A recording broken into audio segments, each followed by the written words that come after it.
Let's kick it off as always with a stand up and a review. What did we learn or attempt to learn or get blindsided with yesterday? User authentication, user interface. How did we pull off user authentication? What were some of the concepts that we used? What steps did we take? Sessions. We use sessions to make sure that we could track a user across multiple API calls. We integrated that with our login. What else did we do?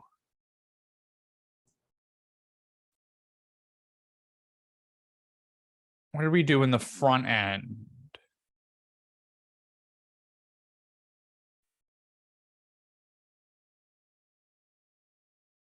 Use some routing. We learned that routing is a part of authentication, and we've got to figure out, are they going to the login screen? Are they going to the admin screen? We set up a couple new routes. Any light bulb moments from yesterday? Anything that inspired you to bring these concepts into your capstone? Am I being overly optimistic? Did you hate everything about yesterday? Don't all chime in at once. I mean, the silence is really deafening. I still need to process it. Yeah, it was good, but it was a lot. All right. Well, hopefully starting off tonight, we are going to review everything in a way that gives you a jump start on your processing. At least that is the goal for today. So I am going to send out a day 3 zip file for today. It is going to be exactly where we left off from yesterday. And if you would prefer to use your copy, as always, you are welcome to. We're going to go through the file setup and get everything running. And then before we do anything new, we are going to do a review of all of the auth stuff that we did and break it down piece by piece. With all of that said, Ariel has documented all of the steps from last night and put it on last night's outline. So in week 18, day 2, there is a link to the step-by-step of what we did. That should help you get started on if you need authentication in your capstone. Ariel's doing that every night this week, and she is going to post in the week 18, day 2, step-by-step document into the Zoom chat into the live stream, so that you can use that as a reference as we're going through this code. Once we get day 3 set up and the files open and all of that good stuff like we normally do, we are going to go through a review. And if you feel like I just said something and you just need 15 seconds to process it, or as always, if you have a question about it, just raise your hand or come off mute and say, hold on, just need a minute for that to sink in. I get what you said. I just need a minute. Or I don't get what you said. Try and say that another way. So sometimes you have a question, but you may not know what the question is. If you are at that point, chime in and let me know. The point of this is understanding. It isn't that you can go out and do it yourself. It's that you can read this code and say, I know why Max did this. Because if you can get to that level of understanding, when you do it in your own project, not only are you going to be able to get it working, but when you get to a technical interview, you will not only need to be able to write the code, but to be able to explain the code. And oftentimes in technical interviews, when I'm hiring, I don't actually care what their code quality is like. I need to make sure that the person I'm bringing onto my team can explain to me what their code is doing in a way that makes sense. And if all they're doing is literally reading word for word, I know that they're not understanding that code. So once we get the file set up, first part of class tonight is going to be all about the understanding.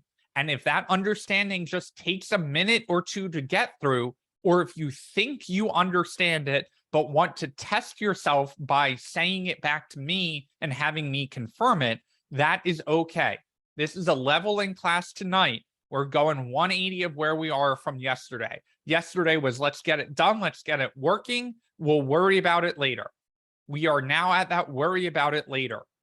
So what I want you to do tonight, make sure you're getting that understanding and don't hesitate to interrupt me. And if you interrupt me, just let me know if you want me to explain it again or if you just need a second for it to sink in. Because these concepts that you're struggling on are probably concepts that everyone else is struggling on. So tonight, I would like you to be overly vocal, whether it's in the chat, whether it's raising your hand, whether it's coming off a mute, whether you are deathly afraid of me and would prefer to message Ariel. God knows Ariel is not afraid to interrupt me and tell me I'm doing something wrong. So however it manifests, that is okay. But let's get day 3 set up. Let's get our code running, and then we'll dive into the review. With all of that said, does anyone have any questions or know that there are concepts that they want to hit on tonight that they know they want more practice with?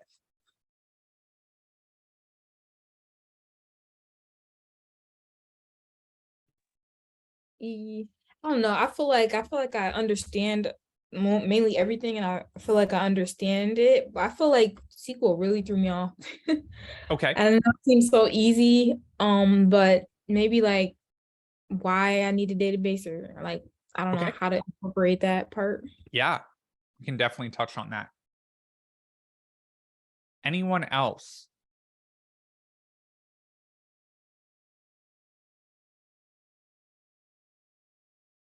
Okay. I haven't had time to go through it yet, so I can't give a fair assessment. No problem. We're going to go through it step by step, but do not be afraid to give me a speeding ticket. Even if the speeding ticket is just give me a minute. Just I get what you said, but I just need 60 seconds for it to sink in. That's okay. All right, so let's get our file set up done like we always do. I am going to, I've got my day 3 zip. This is the zip file that I sent in Slack. I will copy a link to it in the Zoom chat if you would like to start with my code, or you are welcome to start with your own code from day 2 and right click and duplicate it. I'm going to open my day 3 zip. That gives me my blog front end and my blog back end. Nicole, I will start a live share as soon as I have these open. I'm going to get my front end open and my back end opened. I'm going to right click on package.json or any of the files in the root folder. I'm going to npm I. Going to do the same on my front end. I'm going to open an integrated terminal and npm I. And once it's started, I'm going to npm start in both my backend and my front end. That should pop open in my browser the home screen that looks like this. And if you have that working, and make sure you have no errors in your backend or your front end terminal, you are good to go. I'm going to start a live share.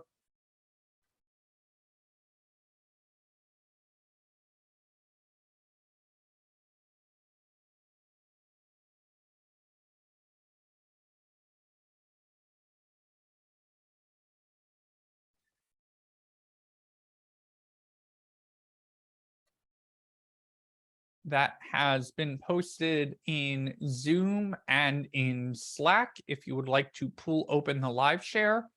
And while you're at it, this week 18 day 2 setup, if you are someone who learns step by step, go ahead and pop open that link that Ariel has put together, because this is the step by step of what I'll be running through. So if you're someone who learns better from reading as opposed to visually following and tracing through the code, I would suggest that you find some precious monitor space for having this document open as well. That is posted in the CIC live stream Slack channel. It is also in the week 18 day 2 outline from yesterday. And again, that's just the breakdown of everything we did in the front end and the back end yesterday to get everything working. So you should have your home login button. And if you click login, it should take you to the right page. That is where you will be caught up. Just going to make sure everyone has time to get their file set up. So I launched a poll.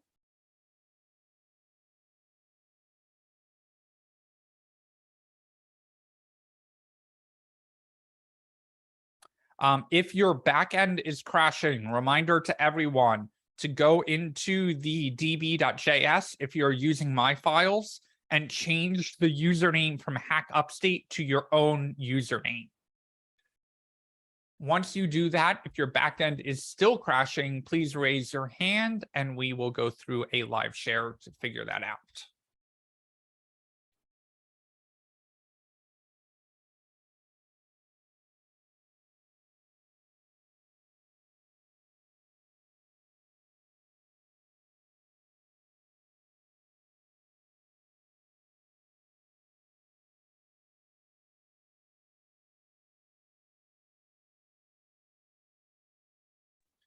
Hey, Max. Yep.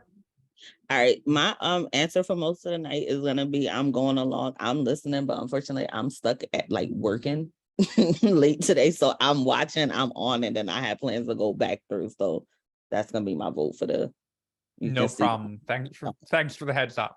Thanks. As long as you're not voting I'm lost, I'm okay. Okay. I'm stuck at work. I don't know where I am and I'm lost. No, I really am lost on this project I've been working on for the last couple of weeks. So yeah, help me. I am starting to use AWS, which is Amazon Web Services, for the first time. And I feel like I was a sheltered child using Google Cloud Platform for 7 years of my professional career. And now that I'm having to use AWS, I am sobbing into my keyboard. But that is a totally different problem than what we're going through tonight. Do you like it? I'm sorry. I was gonna take a class on it and I paused it until I finished with this. Do you like it though?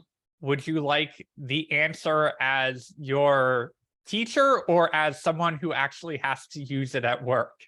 Somebody who actually has to use it at work. It is the absolute worst. I hate it. Oh no. Okay. I mean, your teacher says that because it's the largest cloud, there's a lot of benefit to learning the inner functionalities. Okay. Gotcha. The reason that I am struggling with it is Amazon Web Services loves to use the word elastic in their product names. So it's all about like elastic compute and elastic container service. But I am at the point where I am drowning in acronyms. So even someone with a decade of professional development experience can still struggle to learn new tools. So the message I sent to my team today was the list of Amazon products that start with E is ET, EB, ECS, ECR, EKS, EDR, EC2, EMR, EFS, EC, but EC is not the same product as EC2, totally, completely different products. So AWS, a little bit confusing, a little bit intimidating to get started on it. There's a reason why we are not covering that in Careers in Code.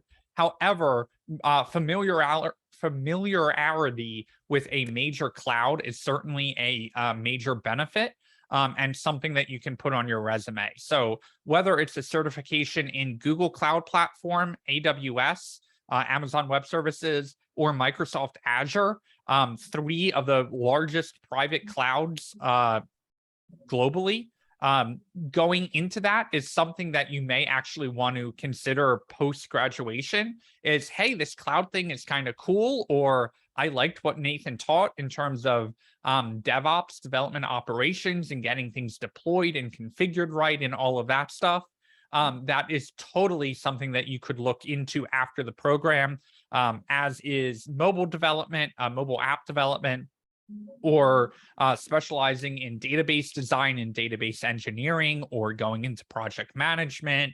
Of course, our curriculum is more full stack developer oriented, but there are certainly a lot of other career paths outside of careers in code in terms of full stack development that we have probably glossed over or touched on in some way, shape, or form. So AWS requires code, or So there's a somewhat new field out called DevOps, short for developer operations. And it's basically saying, hey, when the developers are done with their code and would like it to run out on the internet, how do you take their code and make it operationally work? And so that is kind of DevOps is, hey, how do we get this running on a server? How do we deploy this? How do we manage this? How do we make sure it scales? How do we deal with the logging of the information? What do we make sure that when the developer hands us their code that this will work on the internet? There is a lot of different stuff that goes into DevOps, but because there is so much knowledge to be learned there, the industry in the past, I want to say decade or so, has kind of split. And they've realized that, hey, DevOps is its own job title. That's something that you can do full time, that we shouldn't be burdening our developers in terms of figuring out how their app should work in the cloud or should be deployed. So DevOps is a somewhat newer field. I use newer hesitantly because if you compare the field of computer science to the field of something like farming, of course, computer science is a new field as well. But DevOps is a somewhat newer job title, but one that the industry has gotten behind very, very quickly because they have realized that, hey, developers actually operationalizing their code and getting it working in the cloud are two completely different job titles that do work together and overlap. But people in DevOps certainly benefit from having a coding background, but they might not require the same level of number of years of experience coding in order to do their job, which is more on the configuration side of the cloud than it is on the actual coding side. Did that answer your question? God knows I'm known for ranting on in something that does not answer questions. no, that answered it perfectly fine. Thank you. Awesome. Okay, any other questions before we roll forward? It looks like everyone is caught up or ready to move on. Anyone Hey. having trouble getting their front end or back end started? Well, I'm not getting the login username when Go ahead, share your screen. It's the step though, but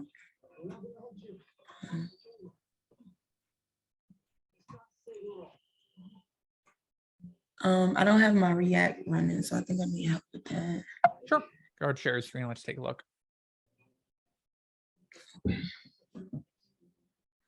Okay, so let's get your backend running first.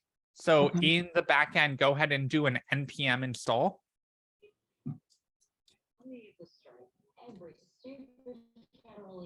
And then once that's done, you can do an npm run start there.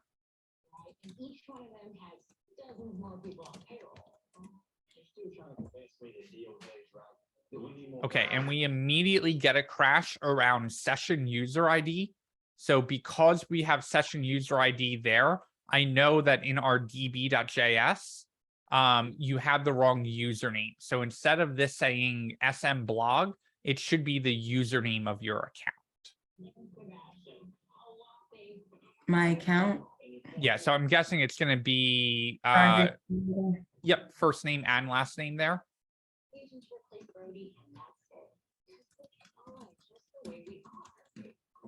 And save that. Okay. Just Command S, click in your db.js and Command S. I did. Oh, try again. There you go. Now it's saved. So if you scroll down to the bottom of your terminal,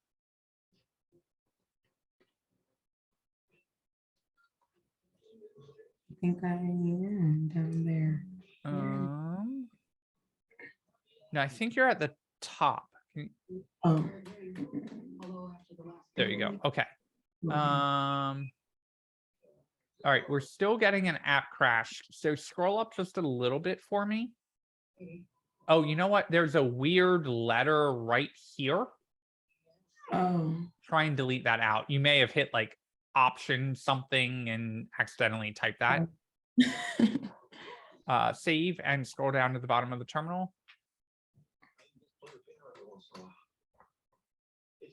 Oh, still an app crash, but I think we've got a different error this time. So scroll up just a little bit.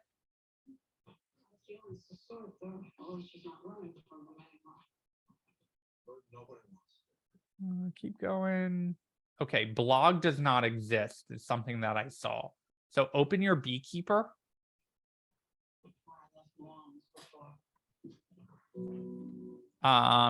Select connection type. Oh, you know what? Just double click right here to connect to the recent one. Over here. Yeah. Okay. And if you click this drop down here, let's see what databases you have. It looks like you haven't created the blog database yet. So in the query right here, just type the words create database blog semicolon. Mm.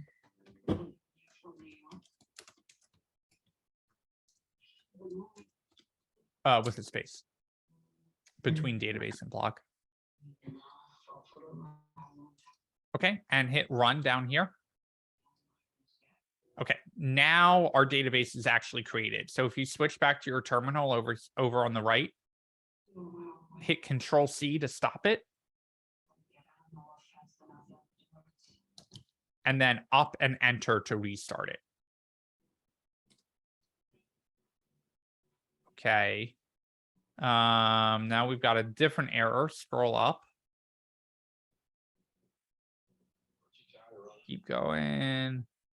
Relationship users does not exist.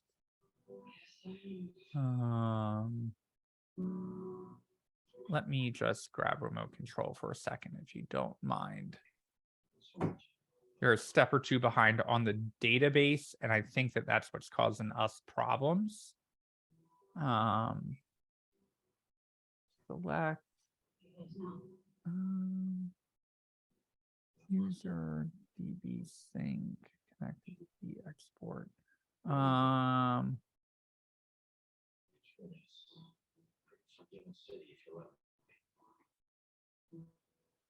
So if I switch to your blog, it did not create the user table for us, which is why it's choking. User authenticate sync.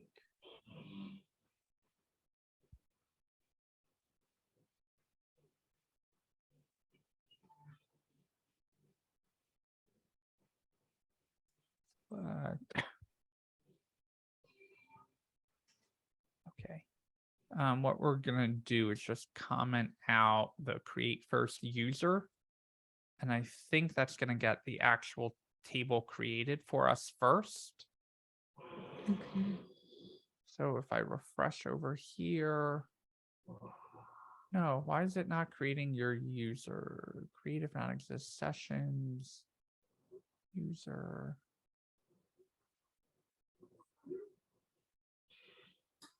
Log. That's the refresh for that. This is the refresh. Okay, now that we've got your users table in here. So now that the users table exists, we should be able to create the first user. Okay, now there aren't any errors there. And if we look in our users table, we can actually see it created. It's going to use my username, but it did create the account. And we've got no errors in the back end. So over in the front end, we can open an integrated terminal, which you already did, and npm i, and npm i.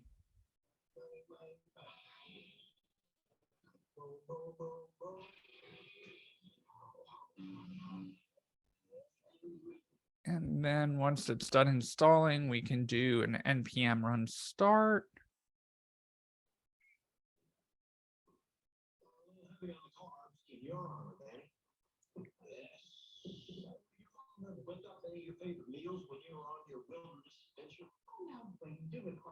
Why does the last 90% always take the long, or the last 10% always take the longest time? Start and that popped open your 3000. Now you got your login, so you should be good to go. Thank you. Thank you, thank you. Danielle, go ahead. I have a similar problem and I lost you when you went to Beekeeper to update the blog portion to make sure that it had Share your screen with me. Okay, so you got an invalid or unexpected token, which I think is going to be a different problem. It's Okay. on your server JS line 10, and it's because you've got an backslash there that I don't think you need to be there. all right, one moment. You're talking about right here? Yep, go ahead and take that out and save. Okay, and now you do have the same problem. So comment this connect to DB. Nope, wrong one. Sorry. Go to your server.js. I'm curious. I'm sorry, I led you down the wrong path. In your db.js, can you put, no, you can't. Sorry, I'm thinking on my feet here and I'm thinking wrong. Go to your back to your server.js and scroll down to the bottom.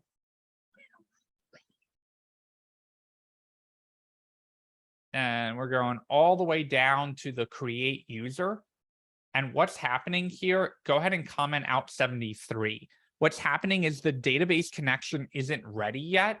And so it hasn't created the table for the users to go in, but we're telling it, hey, go ahead and create the first user before the database connection is even ready. So now that the table has actually created, if you comment that back in and save it, it should work. Okay, so now we have no errors, which means in Beekeeper, you should actually be able to see my username.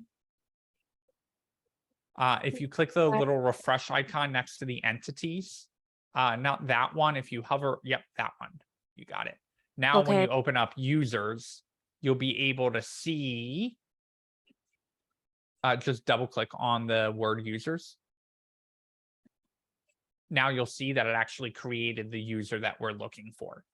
All So right. if you go to your front end, you should actually be able to log in with the username Max and the password super secret.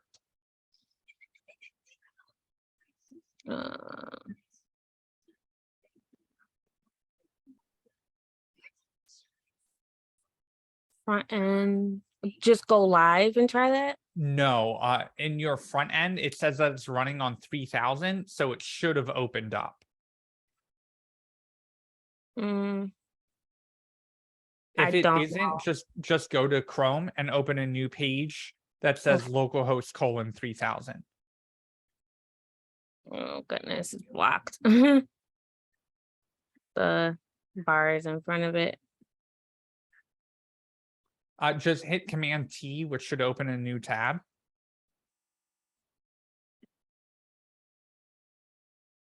And there you go. And you should be all caught up from there. Thank you.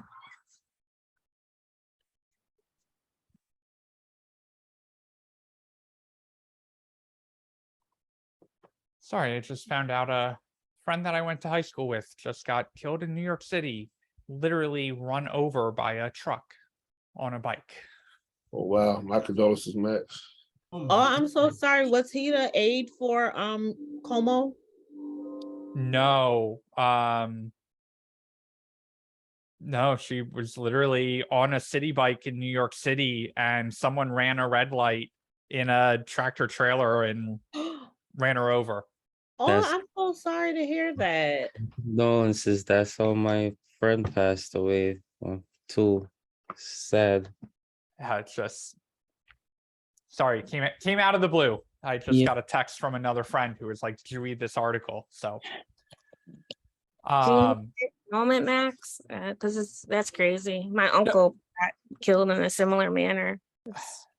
Yeah, It's just it's a weird world we're living in with pandemic and loss is experienced in different ways for people. So anyway, I should have had my phone on do not disturb, because then it would have been a whole different thing. But anyway, okay, let's roll forward here with a explanation of how this code is working. Anyone else have questions before we go forward? No, we're ready when you are. Okay. Okay. So we are going to take a step back, and instead of approaching this in the, well, I'm actually going to post a poll on this because I'm curious. Excuse me.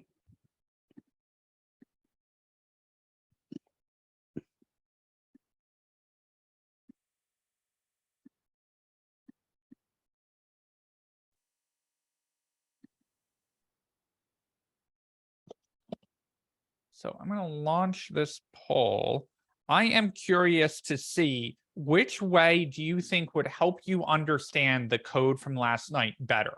The order that we built it in, or the order that the user experiences it? Is the order the user experiences it the order that like it executes the code in? Yes.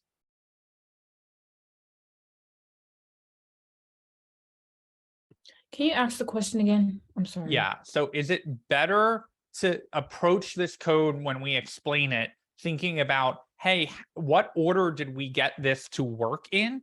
Basically, how did we get this to work? We can go step by step in that order, or we can go in the order that the user or the computer actually runs the code, right? Because the place that the order that we built the code is a little different than the order that the user goes through it. So for me, when I'm trying to understand code, I prefer to go through it in the order of how does the computer process this, or when does the user actually execute this code without them knowing it. However, as a developer, it is important to understand what steps do I take in order for this to work for the user? I would say the way the computer does, or the way that we would really use it more. Okay, go ahead and vote in Zoom if you haven't already. We've got 9 votes in, and I think there are 1, 2, 3, 4, 5, 6, 7, 8, 10, 11, 12, 13, 14, 15. There are 15 students in tonight. So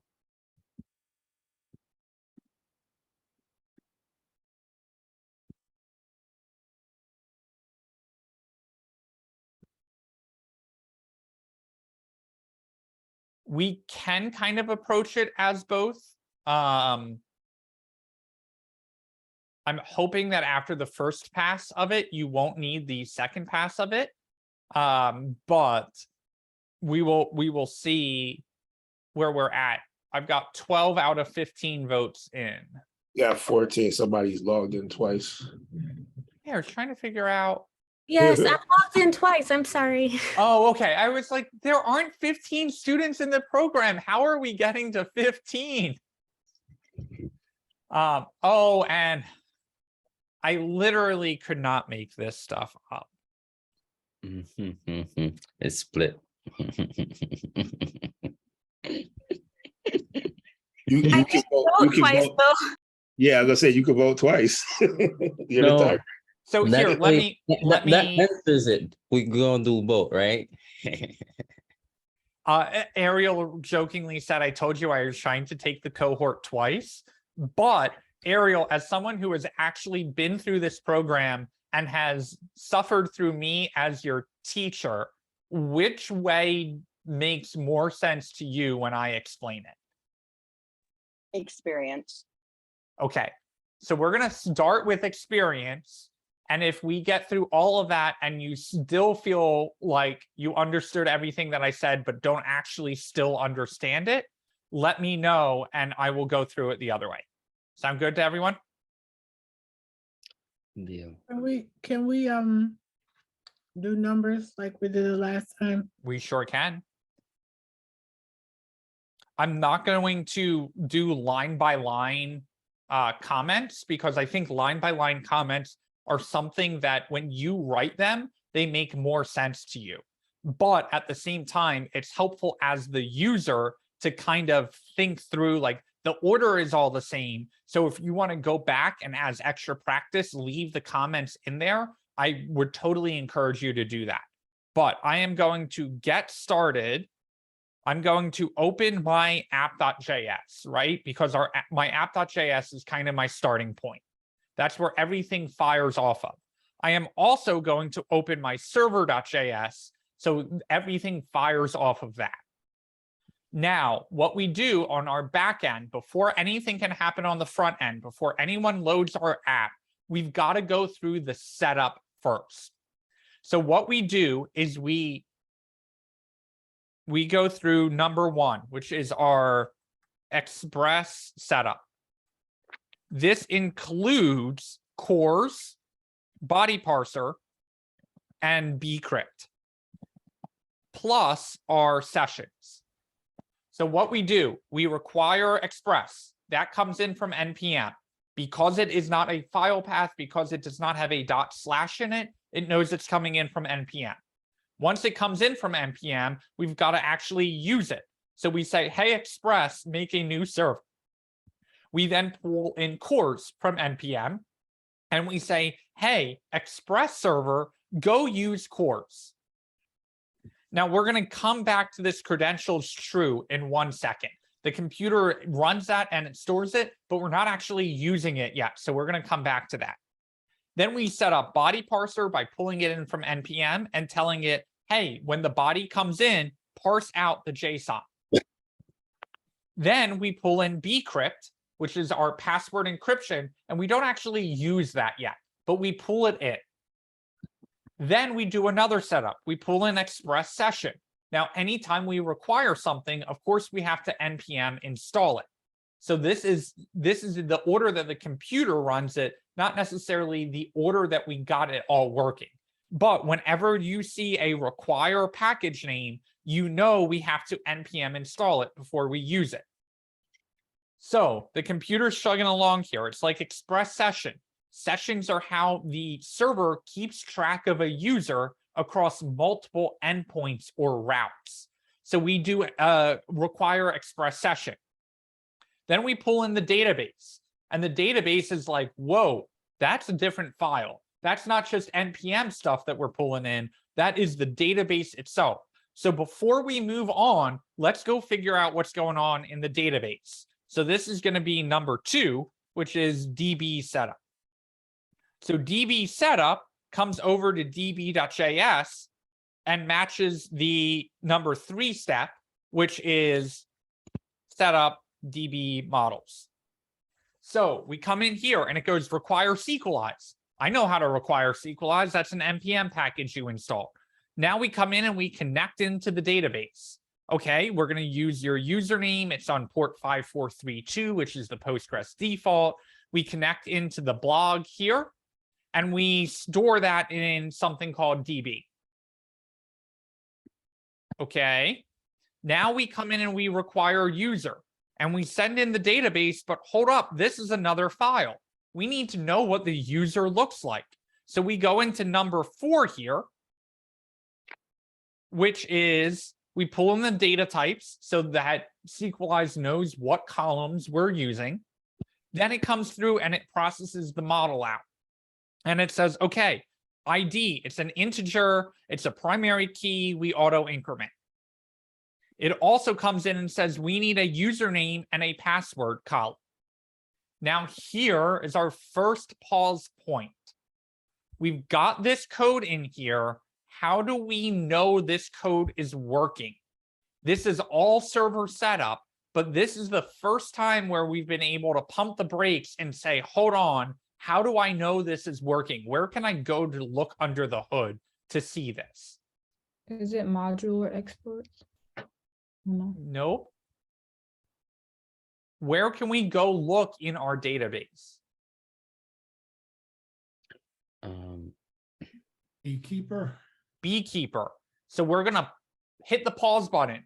All of our backend code, we're like, I don't care what you're doing. I need a minute to understand this. So we pump our brakes and we hit a concept point and we say, what we are doing is modeling out what the data in the database is supposed to look like. We are making a model for our table so that our backend and our SQL database are talking together. So we pause and we say, okay, let's go to Beekeeper.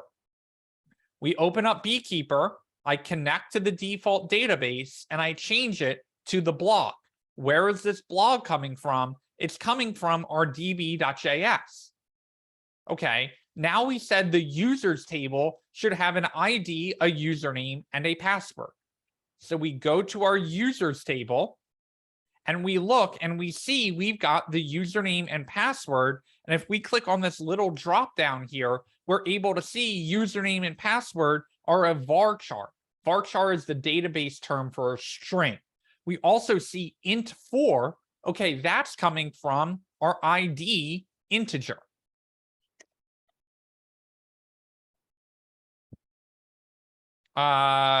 Nicole, you shouldn't have a posts. Pretend like you didn't see that. Okay. I may have worked ahead a step or two before I taught the content.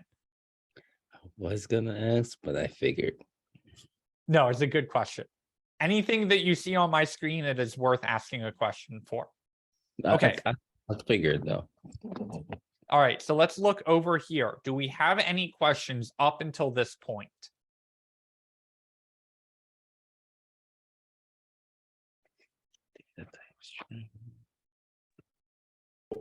No. No. Okay, so we go back to our database.js. We're going to say this is, now we're in number 5 here.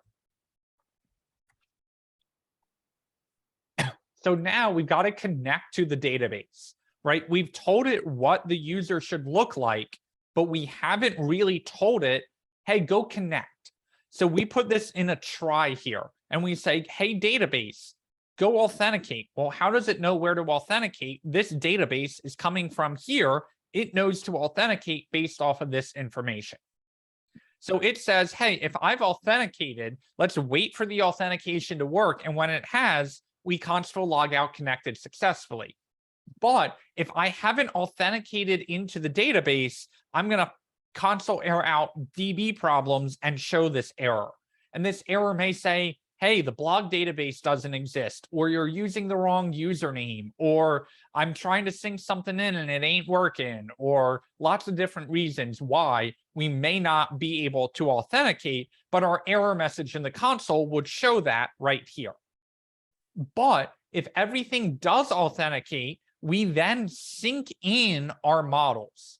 So we say, take the user and go create the table called user based off of our model if it doesn't exist.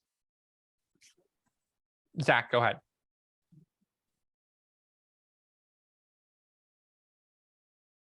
So, like, it kind of reads code like right to left because everything's nested inside the other stuff.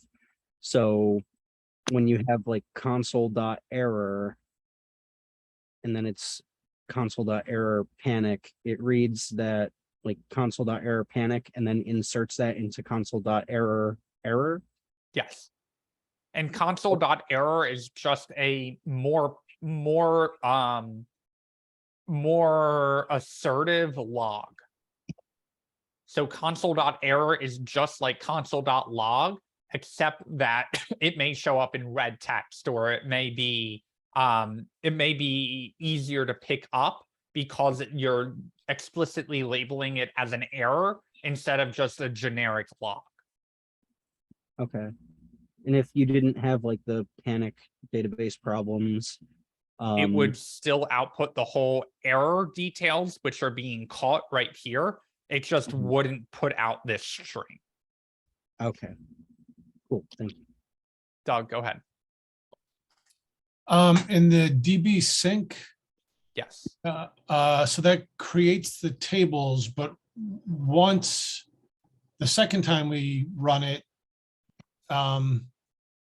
if they don't exist, if we add a property or we add a field to our user model, will that change the table on the database? It will not. So you would have to use the force option in here in order for it to update that table based off of your models. However, if you force true, it will delete all of the data in all of your tables that already exist, but it will update the columns. So if you do not want it to delete all of your data to update the columns, you would have to go into Beekeeper and run an alter table SQL command in order for it to match your model. Okay, thank you.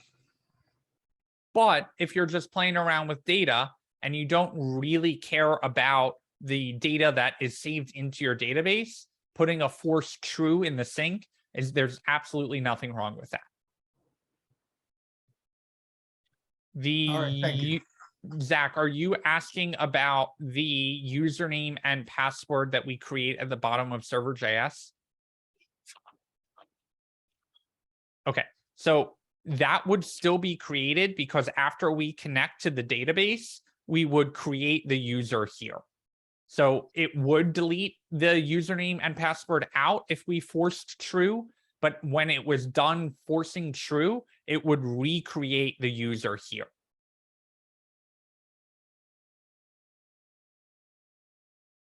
Does that make sense? Yes. Okay. So yes, it is deleting it, but after it deletes it, it's recreating it. Okay, so we sync the database, we've connected to it, we've handled any errors that may be problematic. The last thing we do here is we export out, we're on 7. Export out the DB and model so we can use it elsewhere in our code. Elsewhere, not sure if that's one word or two, doesn't matter. Okay, we're done in our database. Where do we go back from here? We go back to our server.js because we just ran all of the code from this file, which required all of the code from this file to run. So now this one little line of code, this require DB.js, ran through all 22 lines here and all 15 lines in user.js because db.js required user. So we cascade down all of that. We get our database situated. We're good to go. However, we've got one last setup step, which is, and I'm going to say number 2 and number 8, so we can kind of trace it through there. I don't know what my problem is with $signs and numbers. Okay, now we've got one last setup step, which is all part of our Express setup, and that is connecting our session somewhere. So the sessions that we use across the database, across the API endpoints to know whether a user is logged in or not, they need to be stored somewhere. By default, they're just stored in the memory. The problem is in generic server memory, when the server stops and restarts, that memory is cleared. So if a user is signed in and they leave and the server restarts, we are not able to retain the fact that they are signed in. So the way we solve that is the same way we solve chat messages not being saved when the server rebooted. We save that by connecting it in to Sequelize, which is our database. So we say, hey, the place where the sessions are stored is actually in our database down here. So this database, VS Code is even highlighting it for us. It's saying that database is storing the sessions for us. So all of this door sequelize store is connecting to this sequelize store here, which is connecting in from the NPM package and connecting into our session store. Our session store is coming from Express session. So all of this is doing is saying, hey, heads up, we would like the ability to use sessions in our React app. I'm sorry, in our Express app. And in Express, the way we are going to store those sessions is in sequelize. And we can actually prove that that is working, because if we go over to our Beekeeper and look in the sessions table, we can see that it has set up sessions for us over here. And once we actually log in and connect in the front end, we are able to see all of the data there. Okay, that is all of our Express setup. The last thing we do is we come down here and we go, these are all endpoints, but none of these endpoints happen until a request from the front end comes in and requests one of those endpoints. So we scroll down here and it goes, ooh, server listen. I need to listen for that. I need to fire up. So we're on number 9. And this is saying run Express API server in background to listen for incoming requests. So it fires up in the background. It's good to go. Now we've got one final setup step that we've got to do. This is the process of seeding the database. Seeding the database is basically saying, hey, what information, what seeds of data should we plant in the database the first time it is created? So what we do is we say, hey, go find all the users in the database. And if you find a user, if there is more than one user in the database, don't run this step. We don't care that user already exists. But if you go look in the database, go look in the users using the model coming in from our database.js file. If you go look in the database and you don't find any users, go ahead and create a new user with the username of Max and a password of, and even though we have super secret here, we don't want to store super secret in the database. We would like to one-way encrypt or hash that password in a way that we cannot unencrypt that data, but we can check it down the road. So we use bcrypt to hash that password, to encrypt that password and store it in the database. And that is why when you look in the users table, the password looks to be this random string of characters. That is obviously not the password that I typed in. The password I typed in is super secret. Then the last thing we need to do is actually run all of that code to create the user.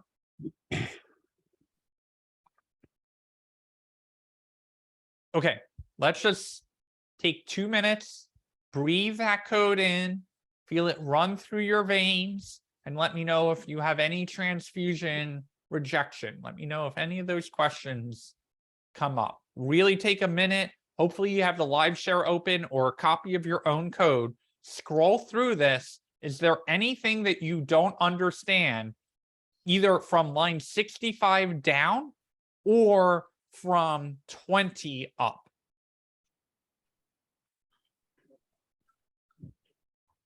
Yeah, and if there's something you guys don't understand, please speak up because I can go further detail in the notes for it and send those over to you guys as well. This might sound like a slow question, but how come when you put the colon in front of those, like what does it turn into? The colon in front of where? Like is logged in or credentials or message or success or error? Like what happens or why do we do that? I forgot. So this is an object. Oh, Are okay. you talking about like right here, this colon? Yeah, So like what we've got to do is when we send in sessions, we can't just send something in that says my secret key. It's like, well, what's my secret key? How am I supposed to know what that is? So what we do is we send an object in that says, hey, the key for this is secret. And so in the sessions code, it knows to look for a secret key and to use whatever the value is right here. So the same goes for here. User.find1. Okay, what user are you trying to find? Well, we're trying to find the user where their username is whatever comes in from the rec.body.username.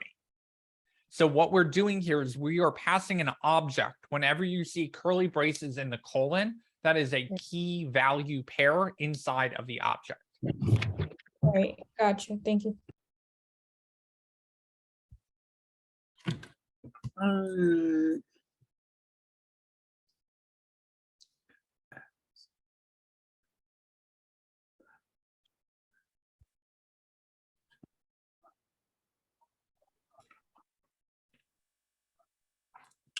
I have a question.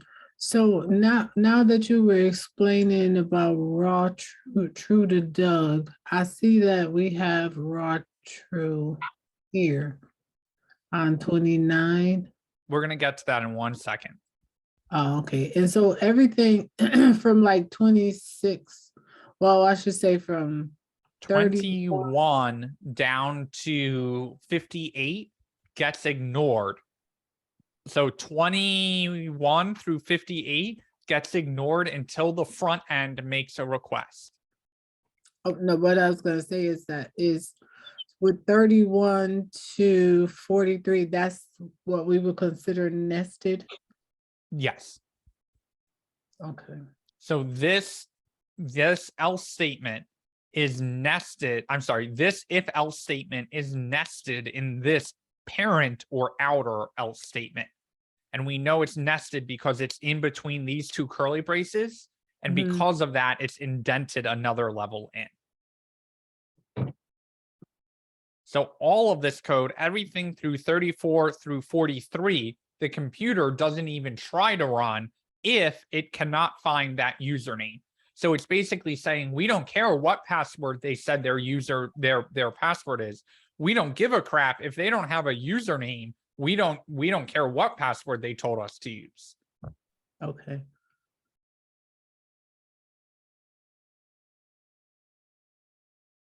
Line 18, the question is that cookie only for how long the login session is for? It says 1 month. What would be a normal time frame for a session? Great question.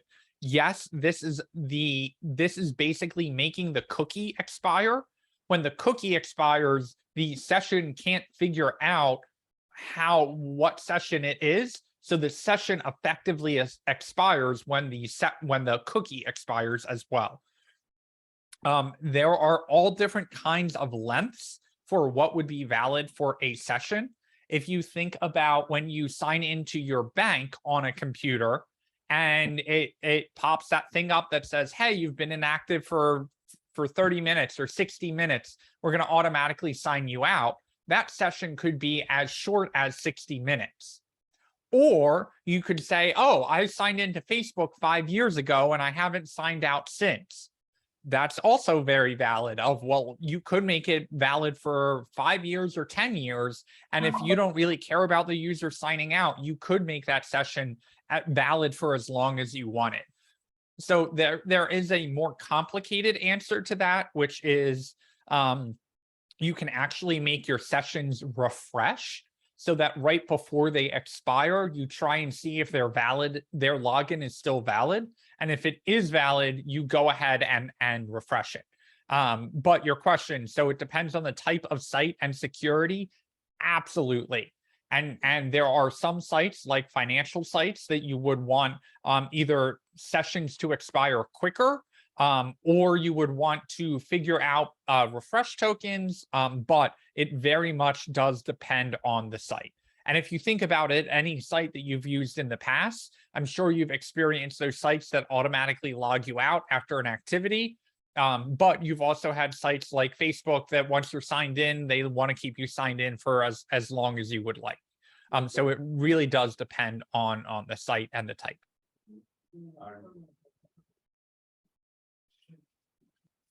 Great question. Thank you, Danielle. Any other questions?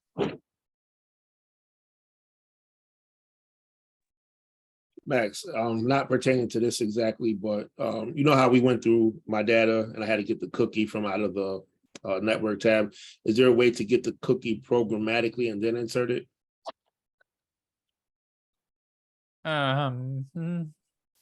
Yes. Express Session is doing that work for us in terms of creating the cookie and sending it to the back end. I'm sorry, to the front end.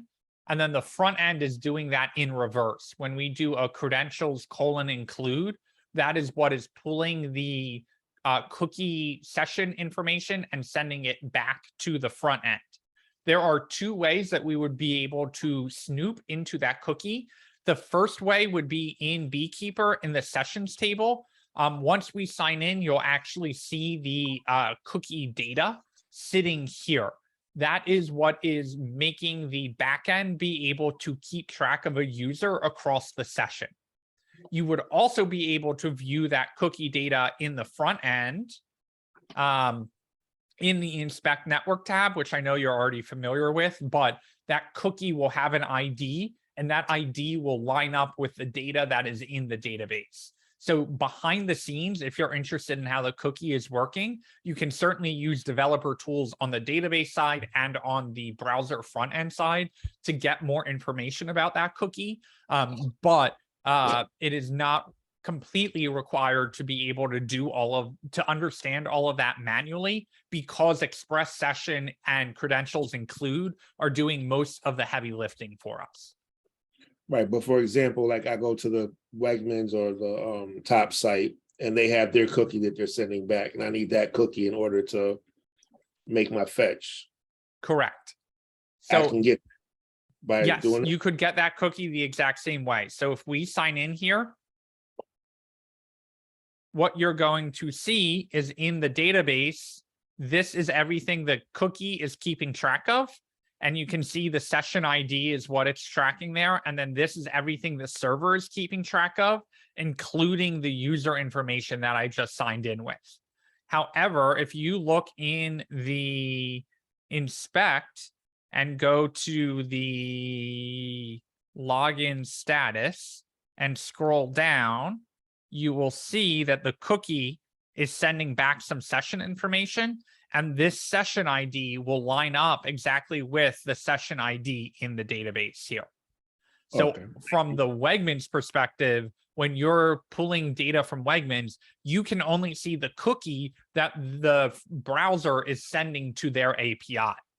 But because we're building our own API, we can not only see the cookie that's being sent into the backend, we can actually see the session details that line up with that cookie by taking a look in the database as well.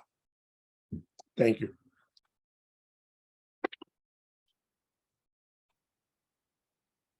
So what happens when a website is asking you to accept cookies?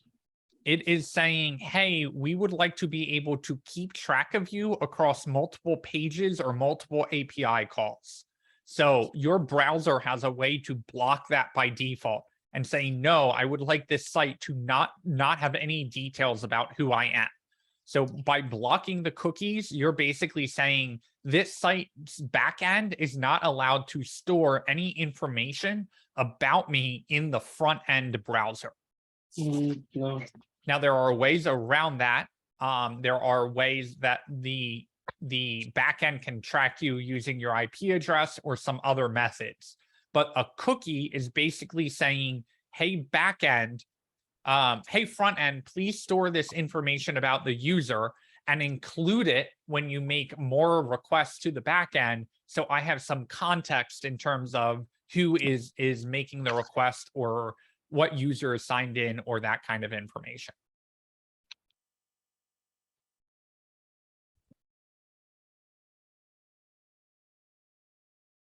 Any other questions for this?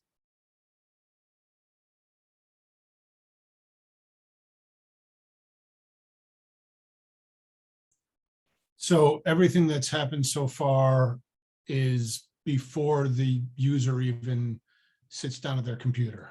User hasn't even touched the front end yet. We've only set up the back end, and the back end in terms of Express, in terms of cores, body parser, sessions, in terms of the database, in terms of database models, and connecting the session to the database. That is everything we have done. That is all API. We have just set up our API to be able to handle everything we would like. We haven't gone over the endpoints. The endpoints haven't been run because we haven't looked at the front end yet. The front end hasn't touched routing or React or any of those details. All we did was set up the API and connect it to the database. Okay, In what thank you. we've covered so far. The project certainly does more than that, but in terms of review, that's all we've covered.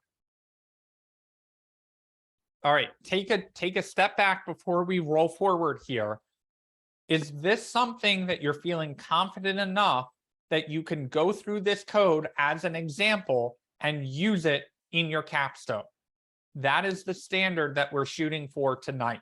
So if you don't feel that that is the case, raise your hand now. Even if you don't understand why that isn't the case, we want to pump the brakes here. We want to take a breath.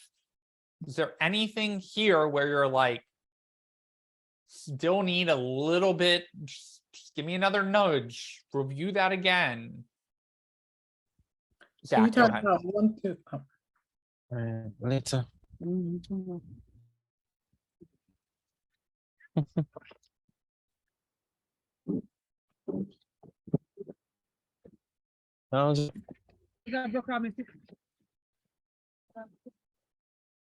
Zach, did you have a question? I didn't have a specific question. I just, Wanted a minute? yeah. Okay, we'll take a minute.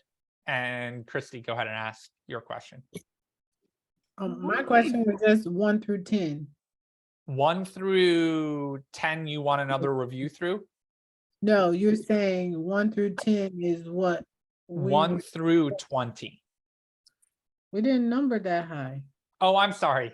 I thought you were talking about lines. Yes, No. 1 through 10 steps is what we're covering. Yes, in terms of understanding. And that was the setting up of the Run Express API. Yes. Okay. Now there are other ways to set up Express, right? You don't necessarily have to use sessions with Express. You don't necessarily have to use SQLize with Express. You could use the PG package if you really wanted to and write raw SQL instead of creating models. Lots of different ways of using Express here, but this is the stack in particular that we are teaching, not only Node, Express, React, SQLize, Postgres, but also using some of these packages. Most of these packages are an industry standard in JavaScript, but you could go to another employer and that employer may, I don't know, totally hypothetically be using Ruby on Rails. And that Ruby on Rails company would need a way to parse the body and understand that JSON was coming in and understand that the cores had credentials included in it and that they were allowed to make requests from across origin. Now, Ruby may have that, or Rails may have that built right into the framework.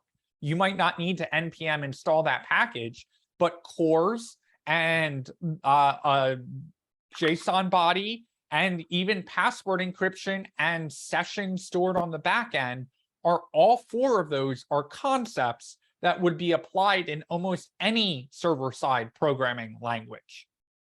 Because all of those server-side programming languages run on the same internet. There are lots of different server-side programming languages, but they all connect to the internet in some way, shape, or form, or a network in general. Danielle, go ahead.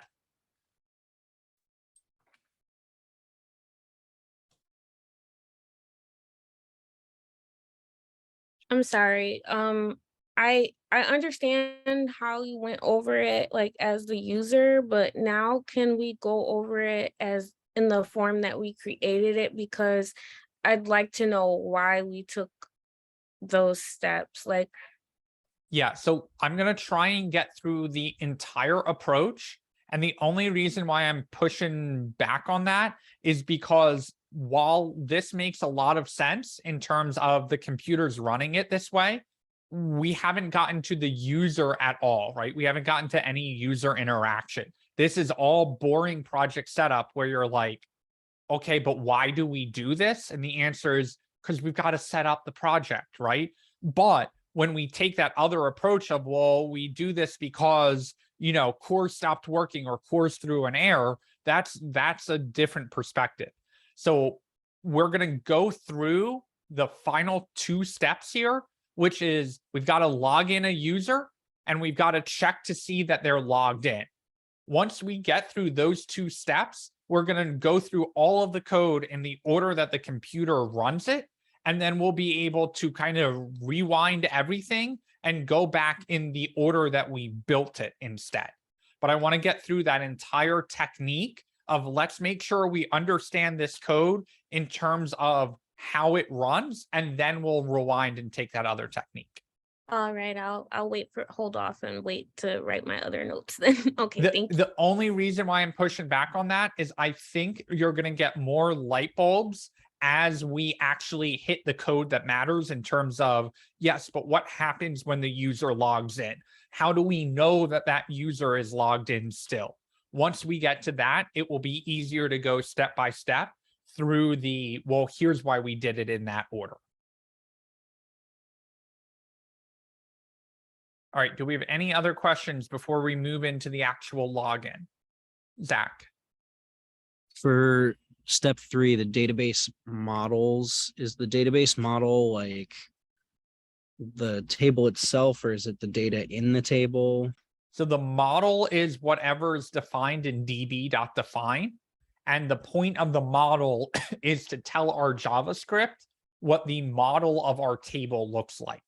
So when you think of like, when you make a model car, well, what are you modeling it after? The car itself, right? So the table is what we are modeling our JavaScript after.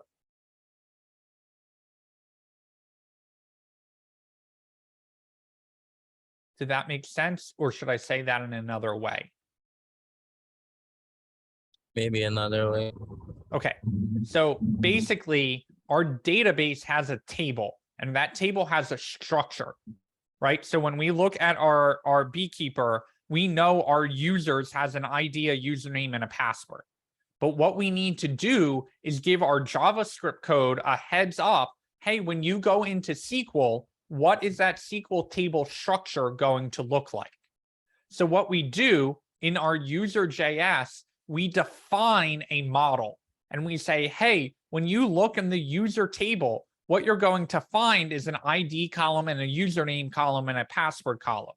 So when we are interacting with this user model or the user file, what happens in our JavaScript, our SQLized knows, because we have told it in our JavaScript what the SQL table looks like based off of this model file, it knows how to translate from JavaScript to SQL and SQL to JavaScript.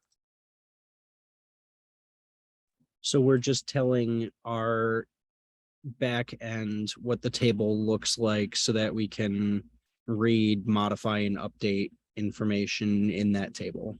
Oh, crud. Yes. Create, read, update, delete. That it can't do all of those interactions unless we tell it in our JavaScript what the SQL is going to look like. So piggybacking off his question, would that be after we define the tables and created the tables, or before we created them? So it depends. You could create the tables in SQL first and then go over to your model and make the model look just like your table. However, SQLize tries to help us out with the sync command. So if the table does not exist already, it is smart enough to say, well, I know what the table is supposed to look like, so I will go create that table for you, but only if you ask me to sync the models with the database itself.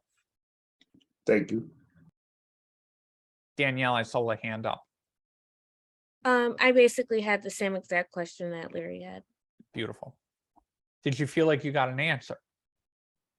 Yes, and I guess what I'm trying to understand is it seems more convenient to type out the model in the JavaScript than it is to go to Beekeeper and type it first? It sure is.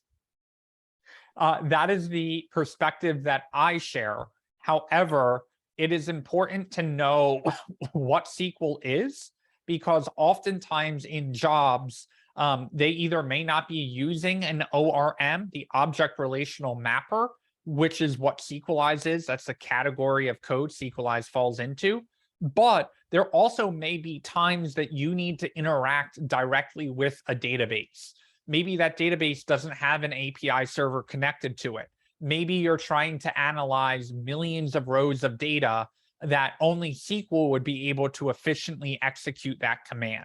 So it is important that we expose you to SQL, and why we spend 2 weeks or maybe a little less than that on teaching you SQL and understanding the query language, because that is what Sequelize is translating between. It is taking our JavaScript code, using the Sequelize code built in under the hood, and translating between. And that's what the object relational mapper is doing, right? It is taking our JavaScript object and mapping it into a relational database, OMR or ORM. So while it does seem more efficient to always just define the model and let it take care of it for us, there may be times, to Doug's question, where we need to add a column, but we can't just add a column here and expect Sequelize to be able to create it for us, because that data already may exist in the database. So that's when we need to take a step back, and we can't just add a new row to our table here. What we need to, or a new line to our table here, what we need to do is go into Beekeeper and actually run the alter table command.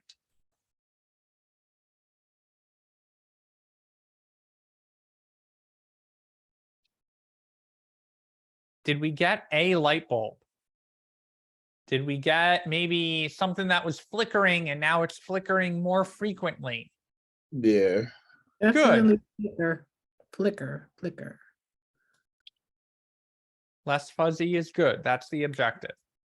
So before we dive into all the login stuff, let's take a break now and come back at 7:15 and we'll dive in from there.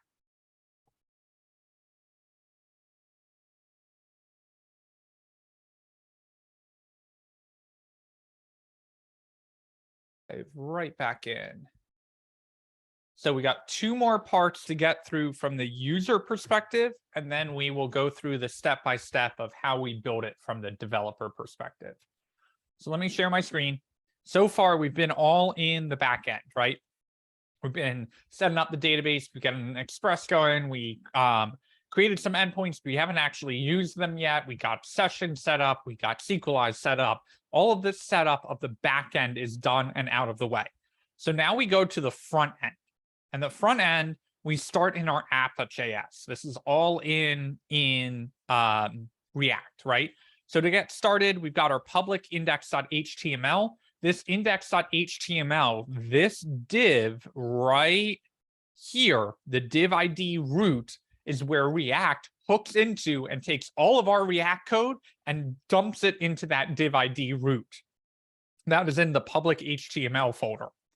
From there, we also include the Bootstrap CSS and the Bootstrap script, so we can use that in our own code.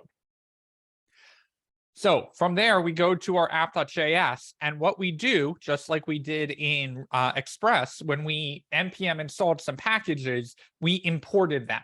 Import and require, two different words, but using that same concept of pulling in packages or other files into this file. So we pull in React Router DOM from our npm, and we need 3 things from it: the browser router, the routes, and the route.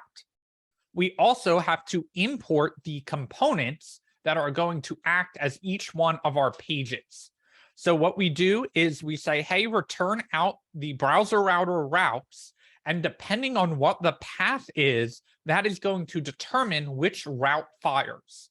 And if we actually go to a page that has /login in the path or in the URL of the browser, go ahead and show the element or the component login. So effectively, our login component is acting as its own page. So when we are the user and we see the home screen, where does this home screen come from? It comes from index, trickles down to app.js. App.js says, oh, there isn't a /login or a /admin, but there is just an empty slash. What does the home screen look like? The home screen needs to import a link. Okay, we'll use that in a second. Once that link is imported, fire up a div, put this h1 in. Where does this h1 show up? Oh, that's in our browser. That's the h1 right there. Okay, now there's a link. The link is coming in from React Router DOM. And when the letters that should show up are the word login. And when we click on login, we're going to go back to app.js. And because the path now says login, we switch to the login element or the login component or the login page. In this scenario, all three of them meaning the same thing. So we open up our login, and we do that by clicking on the login in the browser. Haven't touched anything in the back end yet, all front end so far. Any questions on any of that? Nope.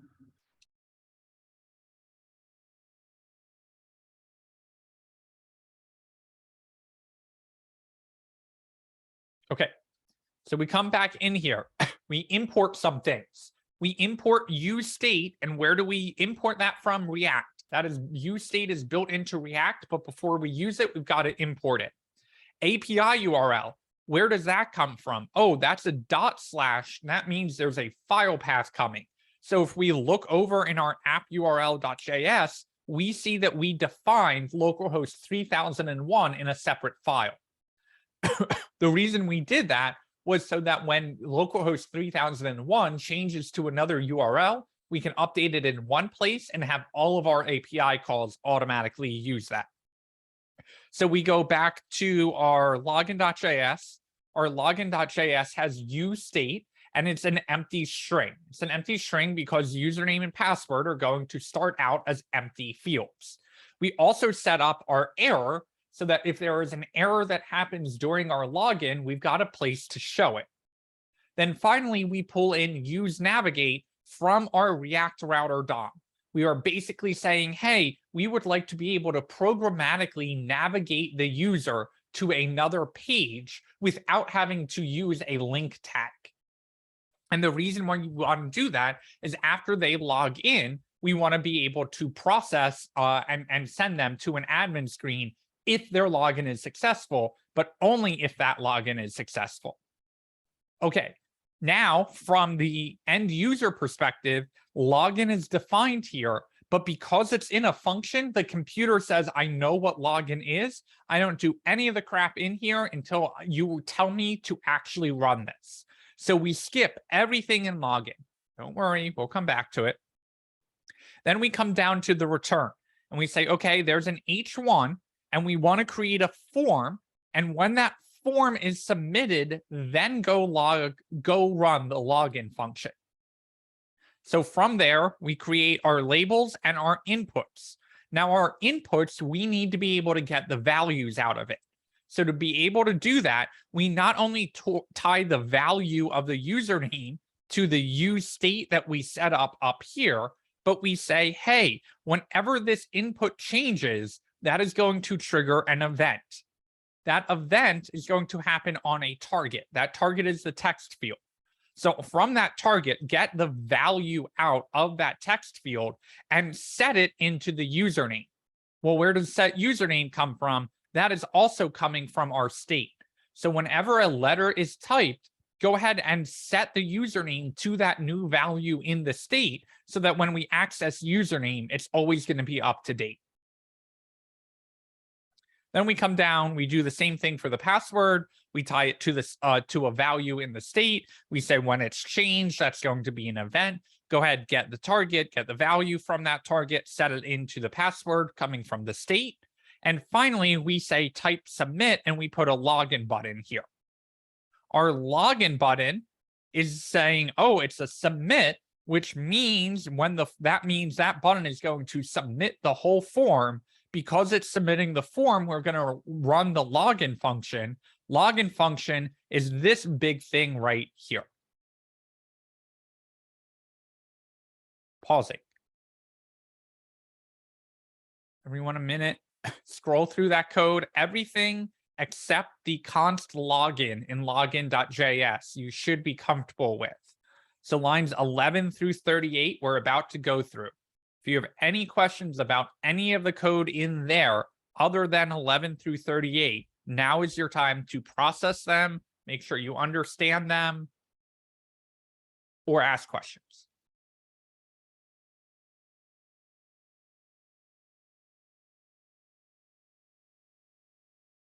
What's the prevent default again? Just We're so going I to have get there in 1 second. Okay.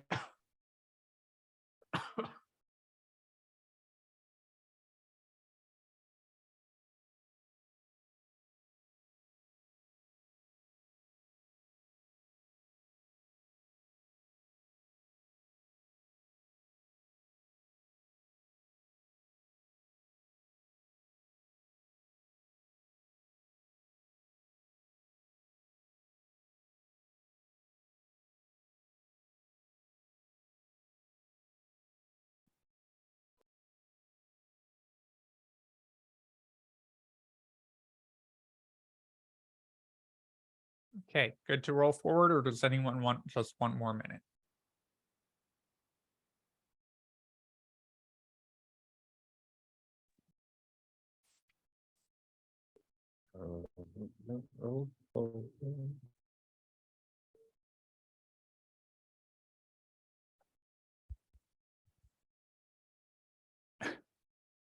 Okay, we good?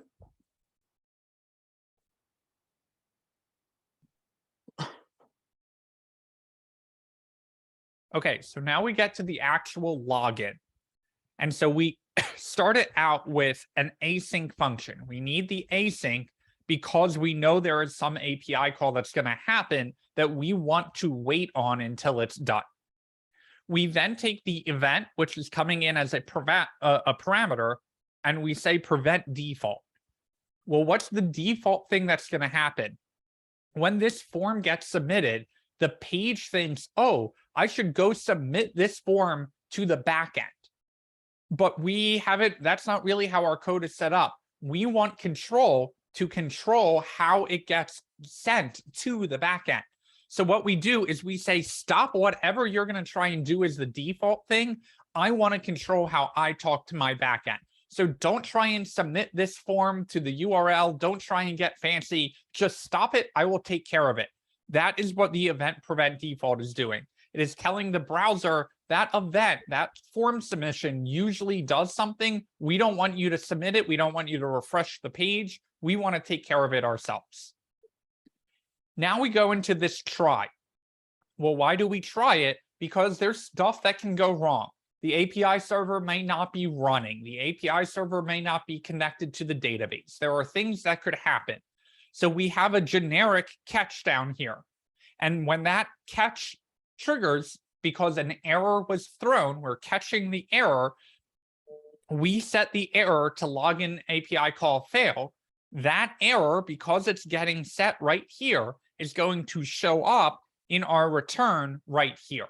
Because this error here is the same error that's right here from the state, which is the same error in the set error.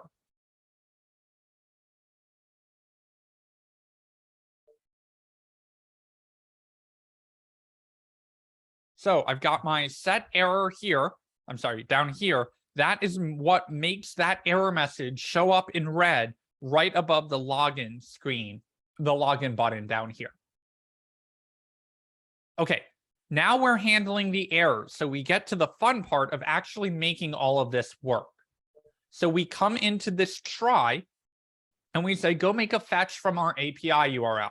We use a template literal to take whatever the value of the API URL is, which is coming from this file right here, and we make that localhost 3001 show up in our fetch URL here. Now we make a fetch to login. But before that fetch request is made to the server, we tell fetch some details about how we want that request to be made. We tell it we want it to post. We tell it we're sending it some JSON in the content type of the body. And then we send it the username and password that are coming from our state right here. And finally, we include the credentials, because we want to actually send that cookie back and forth to make sure the user got signed in. So now we pause and we say, okay, this is the front end, but the front end can't do anything because we are awaiting the back end's response. So we stop, we go back over to our back end, and we get to this login function. Now this login lines up with the post. That post lines up with the route. The route here, or the endpoint URL, is login, which lines up with the login right here. And the method post lines up here. Now, because we told it it's application JSON, our body parser as part of the setup is doing all of the work for us. And the credentials true in cores is letting this credentials go through and not be blocked because it's coming from a cross-origin request sharing, resource sharing. So we come down to our login, and now we actually go to the database. How do we know users coming from the database? We imported it up here. So we say, hey, go to the user table in the database and go find a user where the rec.body username lines up with the username table in the database. Okay, well, if we are getting that from the body, where's that body coming from? Oh, that's coming from our front end request. So all we do is we say, hey, someone's trying to sign in with the username Max. So we say, well, does that user exist? If the user doesn't exist, send back, we don't know that username not found. But if it does exist, this user object has access to my encrypted password, which I can get at with the user.password. So what I do is I tell bcrypt to compare the password that got sent in from the front end request to the password that's coming from the database. This is going to return a true or a false. So if there is a matching password, we send back that the user is signed in. But before we do that, we take the user that's coming from the database and store it into the session. That session is all set up due to the code up here. That session is what will allow us to know what user is making the request every time. Finally, we send back, if the user does not have a matching password, we send back no go passwords, no match, don't match. Pausing here. Review the server login. Let me know if you've got any questions on the back end.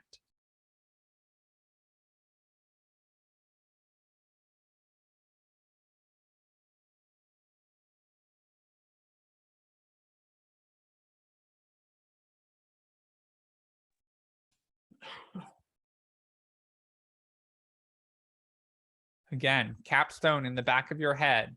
Review this code. Does it make sense in a way that you would be able to write this yourself? And when you get to your capstone, can you look at this code and defend it and be able to say, if I were in a job interview and someone put this in front of me, would I be able to explain what every single line is doing? That is the level of mastery that we want to aim for.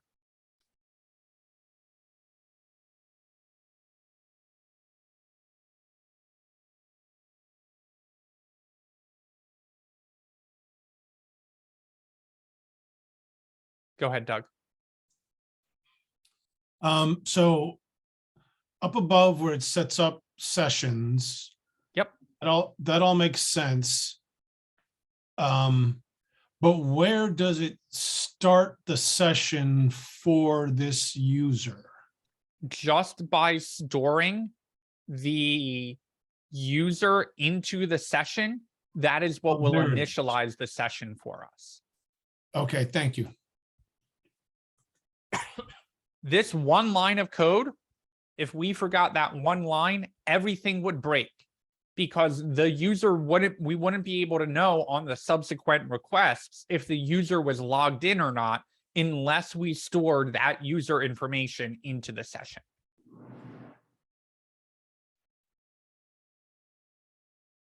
Got it. Okay. Thank you. Any other questions before we roll forward?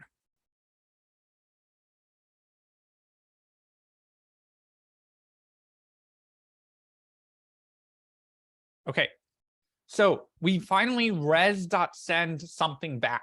What we send back is going to be coming back in our response. So if we parse out the JSON and then we look and to see if there is a data.error. Where is this error? This error lines up with the error right here and right here. So if there is a username not found or the passwords don't match, go ahead and set that error into the state so that the user knows, oh, I typed my username in wrong or I typed my password in wrong. If there is not an error, that means they finally must have gotten into the server and they must be an authentic account. So navigate them to the admin screen. The admin screen is going to go back to our app.js. We've got our admin route, and that is going to open the admin component here. I know we just took a break, but does anyone have questions on what happens once the data comes back from the server and how we navigate to the admin screen? How does the code know where to go next? So it automatically checks app.js? Yes, because this admin route is navigating, this navigate comes from React Router itself right here. So basically we are pulling out the navigate function from the router. So the router knows what all of the routes are because it is connected in here.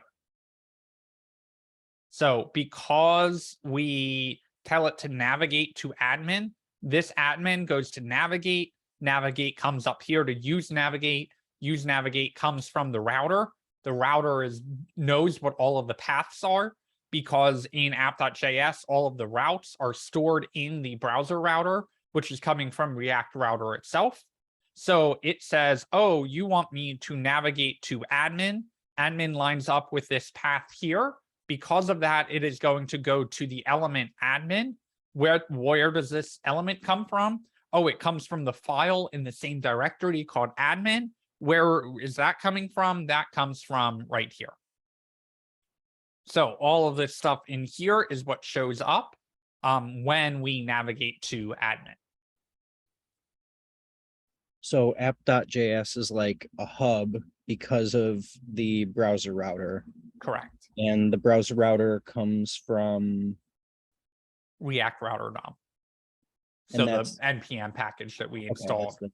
Okay, that comes from npm. And then, not that we'd want to do this, but theoretically, could we set up the browser router somewhere other than app.js and use a different file as the hub? Again, not that we'd want to, just theoretically. You could, yep.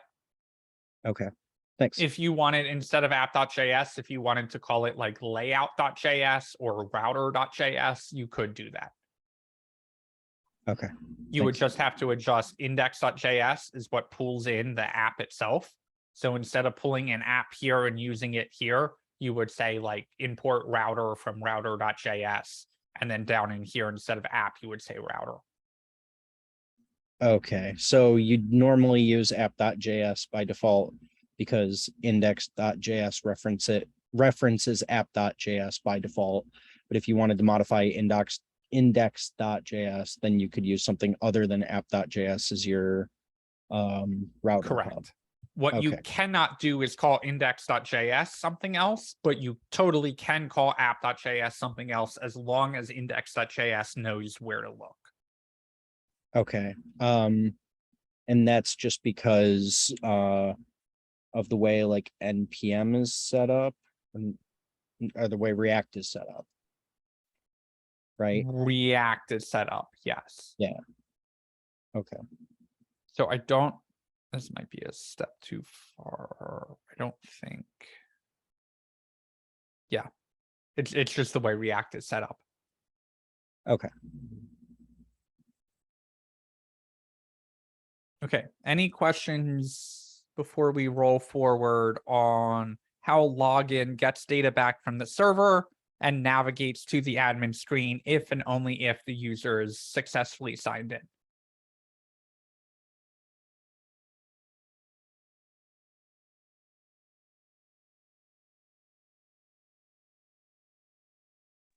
Hey, Max. Yep. Okay, so I know this is kind of back. I have a question on router roots route. Can you do a quick explain like I'm 5, just a quick one, please? Seems Yeah. like everything's kind of caught, but they just want to verify. Yep. So Thanks. you can't use a route according to React Router DOM. React Router DOM provides this documentation, and it says routes can't be on their own. They need to be in a parent element called routes. So in order to use a singular route, you need to put them in the routes. Now, there are a couple different routers that are built into React Router DOM. So under the hood, if you would like to control how this routing actually happens, you could use another router type if you wanted to, but you don't have to. And 99% of the time, you're always going to want to use a browser router anyway. That's the most common type. Okay, now for each route, that route is controlling what React component or element shows up based off of the URL. So if there's nothing in the URL, we want to show the homepage component. However, if the URL has /login in it, then we want to show the login element or component. And those components are imported from up here. Finally, if we want to show admin, we have a path of admin and the element of admin. So basically, because we've got multiple components here and components can be inside other components, we set up our routes by hand to basically say, what elements do we want to show up for each path or URL that gets loaded in the browser? That's something that we have to do by hand, that when we are just using regular HTML, we just link to another HTML page. But because every component may not be its own page, we have to set up that routing ourselves to basically say, based off of the URL, this is the component that I would like to show up.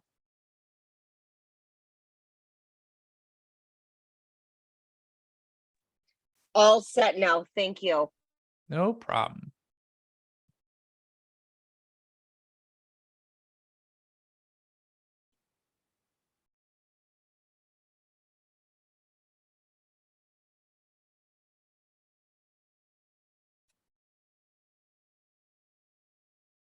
Okay, we good to move forward here?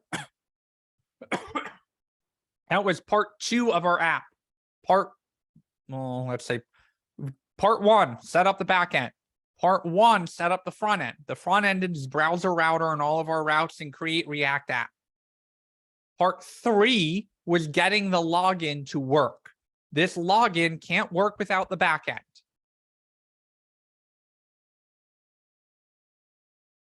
Now that we've got part 3 done, that was the actual login. Now we're on the admin screen. So there's one last thing we've got to solve for. And that's, what if someone is sneaky and instead of getting to the login screen, goes up to their URL and types in admin themselves? Well, now we need to check on the admin screen to make sure the person is actually signed in. So to make sure they're actually signed in, we need to go ask the backend, hey, backend, do you think they are signed in? So we import our stuff like usual. We've got our admin component up here. We know we're going to need to navigate the user to somewhere else once we know whether they are signed in or not. So we get that set up as a precursor. We then say, check the login status. Okay, how do we check login status? We make a fetch to our API URL that's being pulled in from that file. So that's the one source of truth. That's the one place. Then we go to the login status and we include the credentials. That is telling the front end it is okay to send the cookie and the session data that were set by the login the first time. So we go over to the login status and have a nice lightweight endpoint for once that literally just says, check the session to see if there's a user in there. If there is, tell the front end that someone's logged in. Otherwise, tell them they aren't. So this logged in here lines up with this is logged in right here. So we get the response, we parse out the JSON, and we check to see if they're logged in. If they are logged in, that's fine. They're allowed to be here. They're an admin. Let them run wild. But if they're not logged in, boot them to the login screen. We don't want them to see the admin stuff. We don't want them to get any of that data. Just boot them to the login. Okay. Now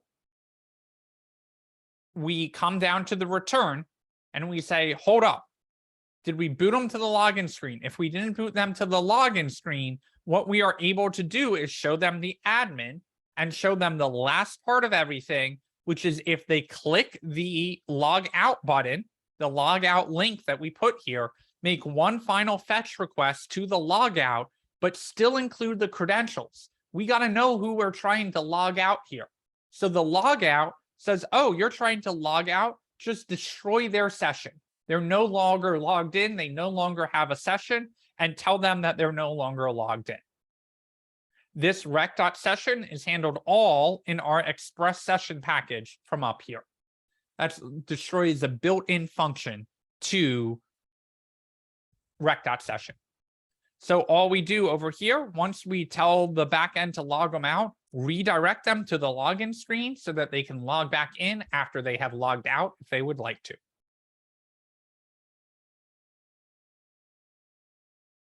Okay, that is our full stack app. Let's take a breath there. Give everyone 2 minutes to process it. At this point, if you have any questions about any code in app.js, login.js, admin.js, API URL.js, server.js, db.js, or user.js, now is the time to ask them, except for Christy. No, I'm just kidding. Go ahead, Christy.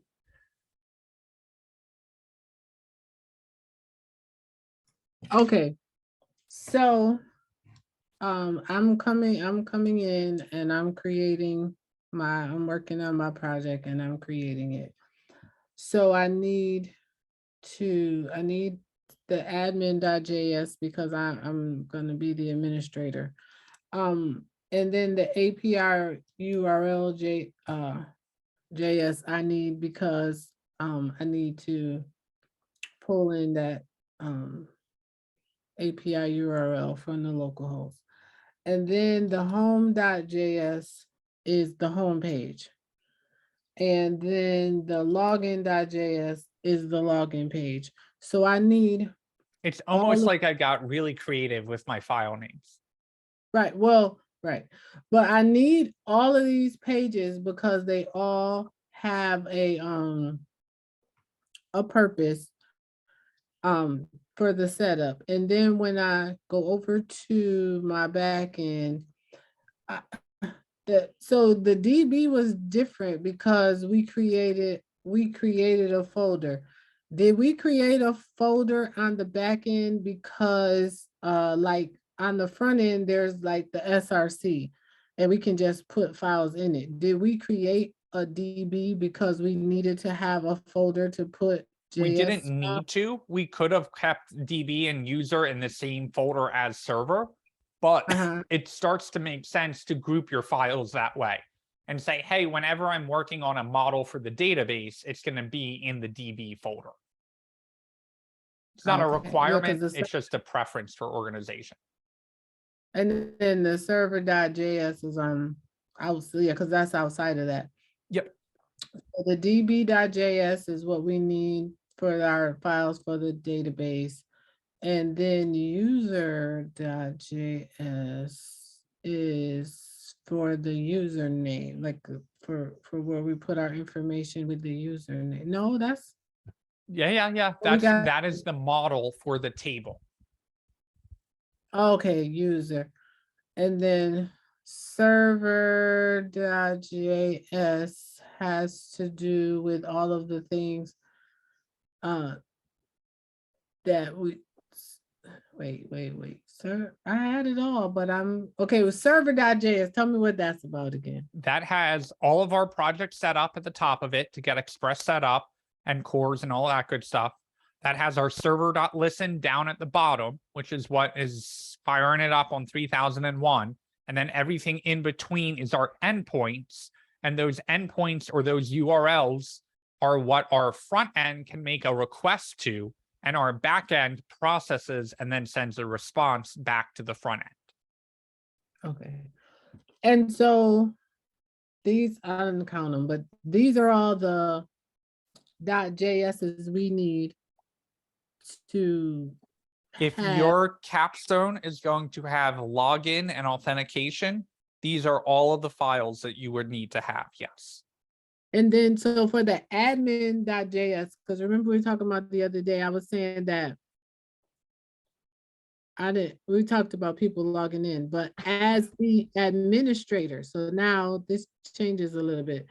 As the administrator of the blog, I would log in and I will authenticate and I would, put in my credentials so that I could then log in and administer the Correct. And so blog. tomorrow we are going to get to how do we make a new blog post now that we're authenticated? How do we make sure that only authenticated people can make a blog post? And then how do we do edit, delete, and make that blog post actually show up on the home screen? And that is the last step of this project coming tomorrow. Okay. Thank you for the review. That was really, really good, really spot on. Well, it wasn't a review. I just wanted to make sure that I understood, like that I could connect these pages. So it's getting there. Just I feel like you're at year 4. Remember you said that a boot camp is like 4 years in 24 weeks. Well, I feel like you're at year 4 and I'm still a sophomore. So I think you've made it into your junior year. well, I'm saying I feel like I gotta get to the junior senior status. I'm feeling sophomore-ish right now. I mean, teaching this, I feel like I'm in year 40, but that's totally different.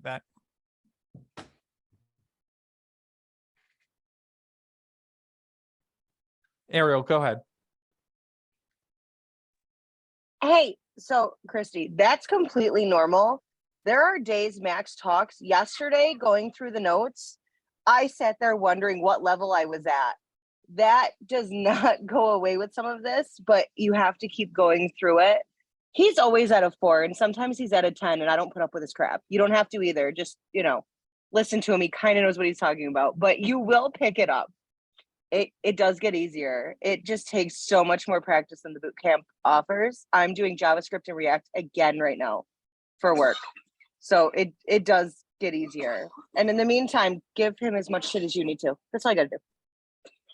Oh, thanks for that encouragement. I feel like I'm way You're welcome. further than I was day 1.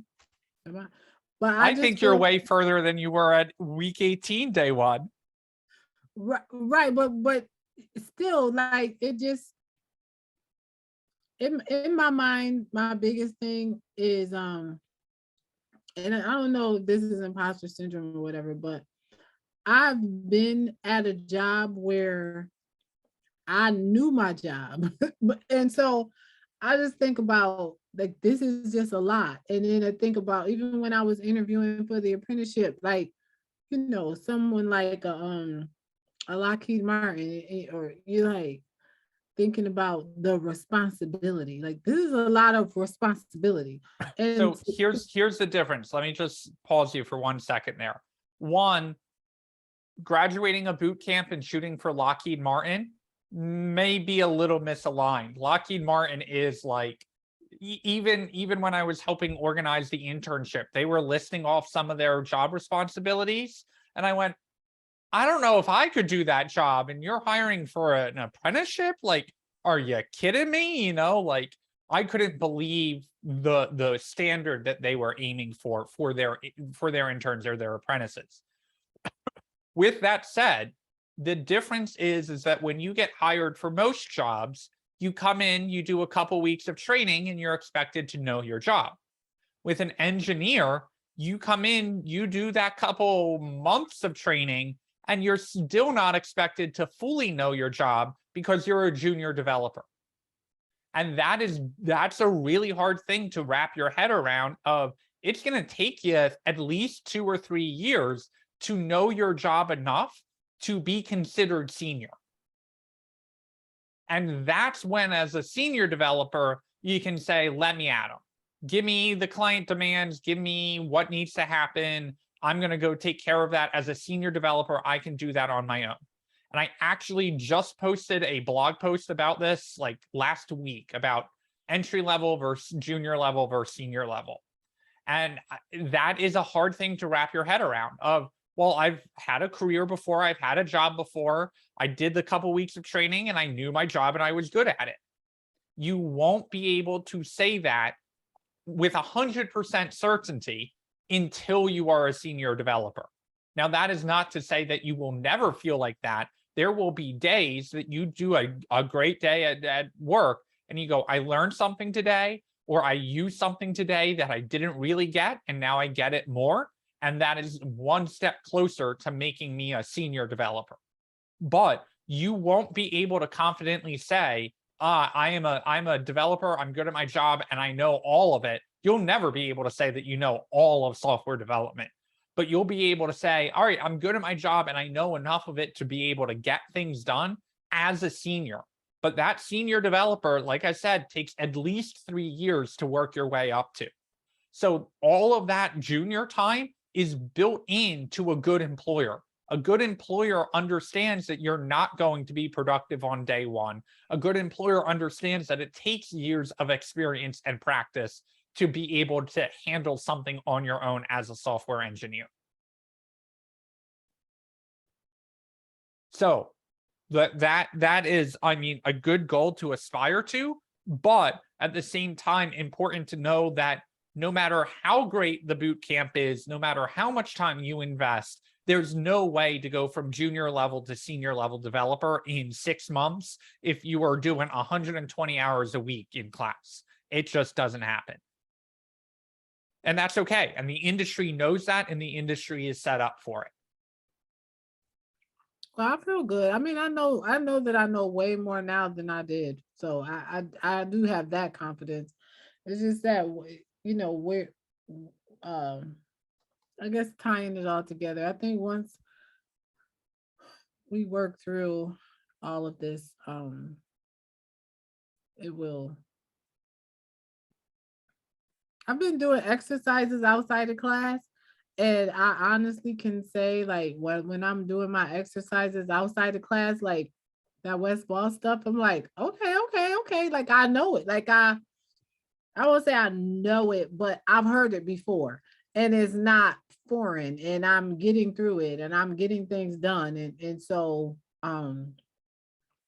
I see the importance of the continuing to practice. I see the importance of that. Yes. And the first time you heard it, you went, Max is crazy. I'm not learning any of this. And then that extra resource, right, was enough for you to go, oh, well, Max is still crazy, but he did teach me most of this or some of this, right? And that is something that you don't believe until you experience yourself. And I appreciate you sharing that experience. Hey Max, I had a quick question, and I'm not sure if you answered this, if somebody asked this. Yep. But once the boot camp is over, like, will we still have access to like the schedule and how everything was like laid out if we wanted to like go back and reference and You definitely will continue to have access to the schedule, which is that like mega spreadsheet with links to all the YouTube classes and all the outlines. I Okay. can say with certainty that you do not lose access to that. For Canvas, I'm not sure if we can continue to allow you to have access, but based off of the very expensive price we are paying for Canvas, I believe that we will be able to allow you to continue to have access to that, but I can't guarantee that. I can guarantee that you'll have access to the schedule spreadsheet and the outline and the YouTube videos. So I'm pretty sure you will have access to Canvas, but I can't say that for sure. But it's a lot of Google Docs, right? So we can just bring All the Google Docs are linked in that master spreadsheet. And so all of that you'll continue to have access to. So if you just bookmark, if you go to Canvas and go to up at the top, the schedule and YouTube links, if you pop that open and open it in a new tab, make sure you don't bookmark canvas.infrastructure, but click on the link up at the top that will open it in a new tab. This is the main go-to resource that I update every night. So this has all the outlines, the videos, the transcripts, who is the TA, what we covered that night in class, all of that. This is all organized here. And believe it or not, while we had a schedule for cohort 3, it was not organized to the point of having daily class names or having outlines or having links to the YouTube. So while we had the general schedule of here's who's teaching this class topic for the week, the class name, the daily outline, the YouTube link, and the transcript are all new for cohort 3, as is all of Canvas. So you will have access to all of this. Can you just drop that link? Yeah, sure. Okay.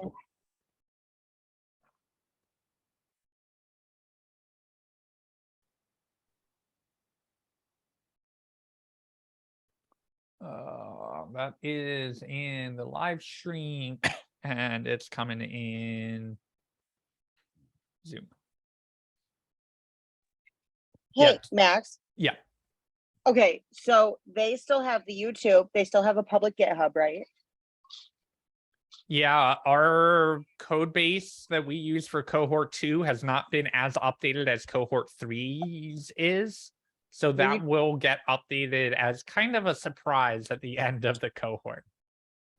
Oh, okay. But they still have all of that. They have access to all of those. So they might not have the Canvas besides their submissions. Are we having anything to go over uploading to GitHub, or have we done that yet for this cohort? Or is that something we can set up office hours for? That is something that they had an intro to Git. But when Nathan comes in for week 21, he is diving into Git again and going over some more advanced Git concepts that you would need if you were actually using Git like in an employer setting. But he'll also be reviewing like the intro to Git stuff as well. Okay, well, I'm TA for that week as well, so that should be fun. I just was checking because, yeah, I was just checking because you can download your submissions for Canvas. You cannot download any of the instructor, obviously. So I didn't know if there was a way that we could copy that, or if you think they would be cool with just doing their Gits. I got a couple PMs or DMs about that as well while we were talking about it. That's why I'm asking. Yeah, so you should focus on getting your GitHub updated after week 21, because GitHub is the go-to public website for employers being able to view your code and see what you've learned.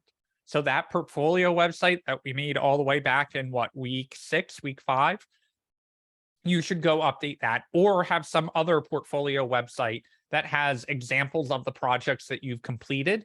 And each one of those projects should be linked to on GitHub somewhere in either each project as its own repository or in one big repository called portfolio, where you've got all of that example code. So updating GitHub is important, because as much as people will use LinkedIn to look at your resume, they will use GitHub to look at your example code. So getting things updated there is an important thing. And if you do need help with that, preferably after week 21, but you don't have to wait until then, you can ping me for one-on-ones or ask me during office hours Sunday at 5 o'clock, shameless plug, in person at Common Space. I will also open up the Zoom room. You can ask me that during office hours and we can do a quick review of how to update GitHub. Should we wait until the end to save this to our Google Drive? This isn't going to automatically update once we save it, right? If you save it, it will be a link to what you auto updates. Okay. But you can save the spreadsheet, and that spreadsheet will, all of that you'll continue to have access to. Okay.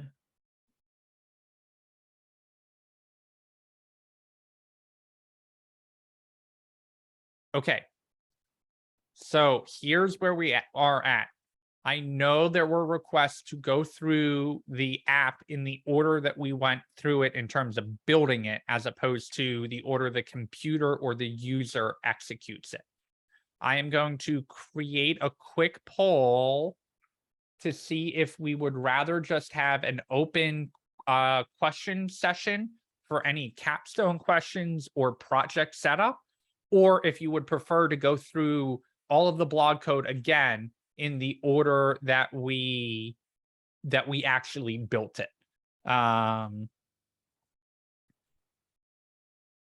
So give me 1 second.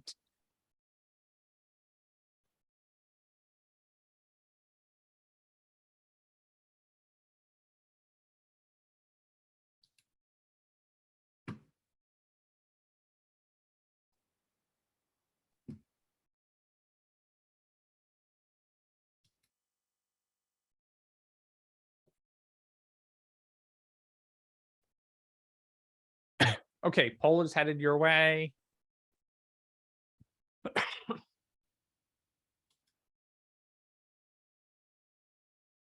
swear to God, if you guys tie it again, I may come to each one of your houses. Not If you home. guys tie it again, Max is gonna have to interact with me, and he tries to do that as minimal as possible. So you really can't do that again. Attempt to. I don't know how successful I am.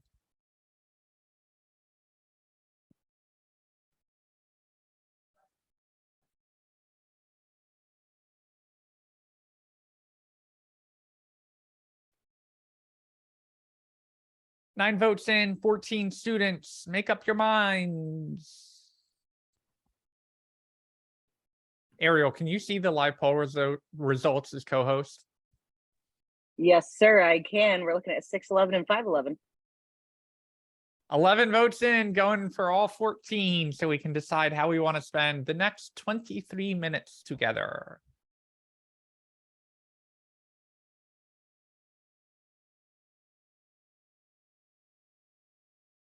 Y'all best vote, or I'm picking capstone, and you're gonna have to deal with me. I'm just putting it out there now. 12 votes in. Come on. Oh, we only need one more student because I think Danielle's in twice.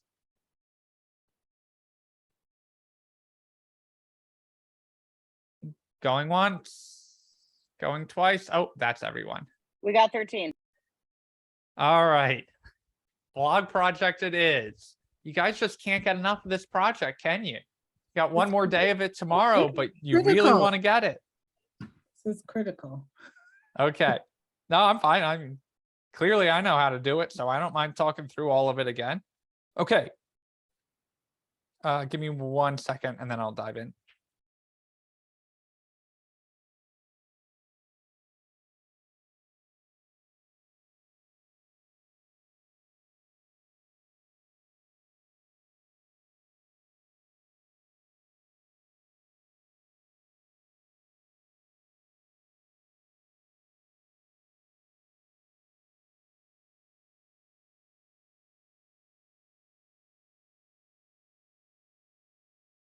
Okay, so we are not going to go step by step, obviously, because it took us over 3 days to get this all set up. So it's not like we're not going to create this from scratch.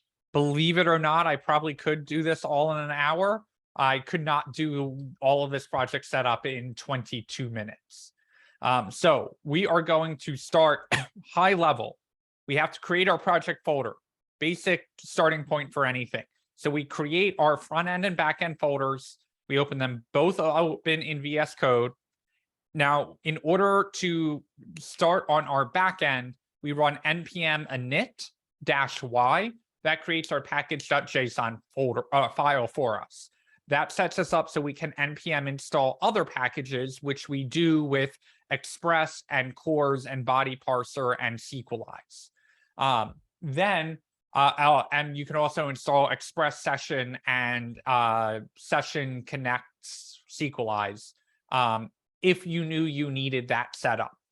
You could also wait to install them until we got to that part of the project setup. From there, you switch over to the front end. In the front end, you are going to npx create React app. Create React app is going to create your app.js, your src folder, your index.html and public, all of that good stuff. That's project setup. From project setup, over on the front end side, we know that we need routing, right? We need to be able to switch between pages. So we npm install React Router DOM. We go to our app.js, we delete all of the stuff that is in app.js, and we put in our browser router and start setting up our routes. Now, in order to have a route, we need to go make a component to show up on that route. So we switch over to home.js, create our home.js, and import the link. The link we know wants to go to the login screen. So we get our home screen working. We haven't touched the back end at all. We just make our home screen show up. We npm run start, and we get to this page in the home screen. Now we realize that, hey, we want to use Bootstrap at some point. So we go to our index.html and we add in our link tag for Bootstrap that we got to get bootstrap.com and our script tag as well. So Bootstrap plays nice. We then look at our home screen and say, okay, now we need to go make a login screen.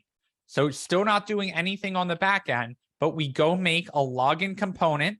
A component just has our const login, and then down at the bottom, we export the default login. Once we export it, we go back to app.js, we import it at the top, and we add in a new route.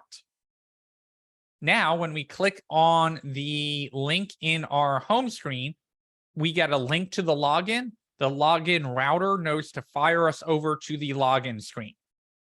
Now we've got to build our login screen. So we don't worry about anything above this right now. We start with a return. We put the H1 in. We create our form. We don't add the on submit yet. We just get our form all working. We get our input showing up. Now, in order to know what inputs were typed into, what the values were, we've got to go up to the username and password in the state and create those used states so that we can get the values. We then go back down to the on change and the value and wire them to our state. Okay, now our login is working to the point that we can type information into the form. We add an on submit to the form and go create that login function up here. We know we're going to have to make an API call, so we make it async. We prevent the default. We know that we want to use our API URL across multiple pages. So we go back over here. We create a file called API-URL.js. We type that value in. We export it. We come back to login. We import it up at the top. We make our fetch there. Now our fetch is going to the login route. We know it's going to be a post. We know it needs JSON, and we know the username and password are coming from the use state. We haven't touched on the credentials yet. All we're doing is sending this to the backend. So we switch over to the backend. We make our server.js, and we do all of our server setup over here. We pull in Express. We pull in cores. We pull in body parser. We pull in bcrypt because we know we're going to need to encrypt some passwords. We don't do any of this session stuff yet. We haven't set any of that up. But we get to the point of the database and we go, well, in order to know whether or not that user is allowed in or not, we need to go create our database file. So we create our database, we go through everything except this user here, and we make sure we can connect everything in. Okay, now that we're connected to the database, we know we need to store a user somewhere. So we create user.js. User.js has the username and password. We go back to db.js and we import the user. The user is imported. Now that the user has flown through and has been connected into the database, go ahead and export out the user so we can use it in other files. Now our user is created and we go to Sequelize and we look in the database and everything's hunky-dory in the user table. So now we know, okay, well, before we can log in, we need to go create a user. So we go back to our server.js, we go down to the bottom, we say create first user. But we don't want to create the first user every time the server reboots. We only want to create one when a user doesn't exist. So we go to the user coming in from the database model. We find all of them and we say, if you didn't find any, if the length is 0, go create a user with a username max and a password that is encrypted using a hash. And the password we would like to create is this. Zach, go ahead. What would happen if you forgot the if user's length equals 0? It would create a new user every time the server rebooted. But we have the values input for them. So you would try to create the user and it already exists. Would that cause like... No, because we don't have a unique constraint on the username. So you would literally have multiple rows in the database, all with the username max. Okay. That's something we didn't really trap for, was what happens if someone tries to create a username with the same account, with the same username. That's something in a real authentication system we would need to check for. But for the purposes of this demo, we didn't really handle that. Okay, so we created our first user. The front end is requesting to log in, and it's passing the information from the inputs.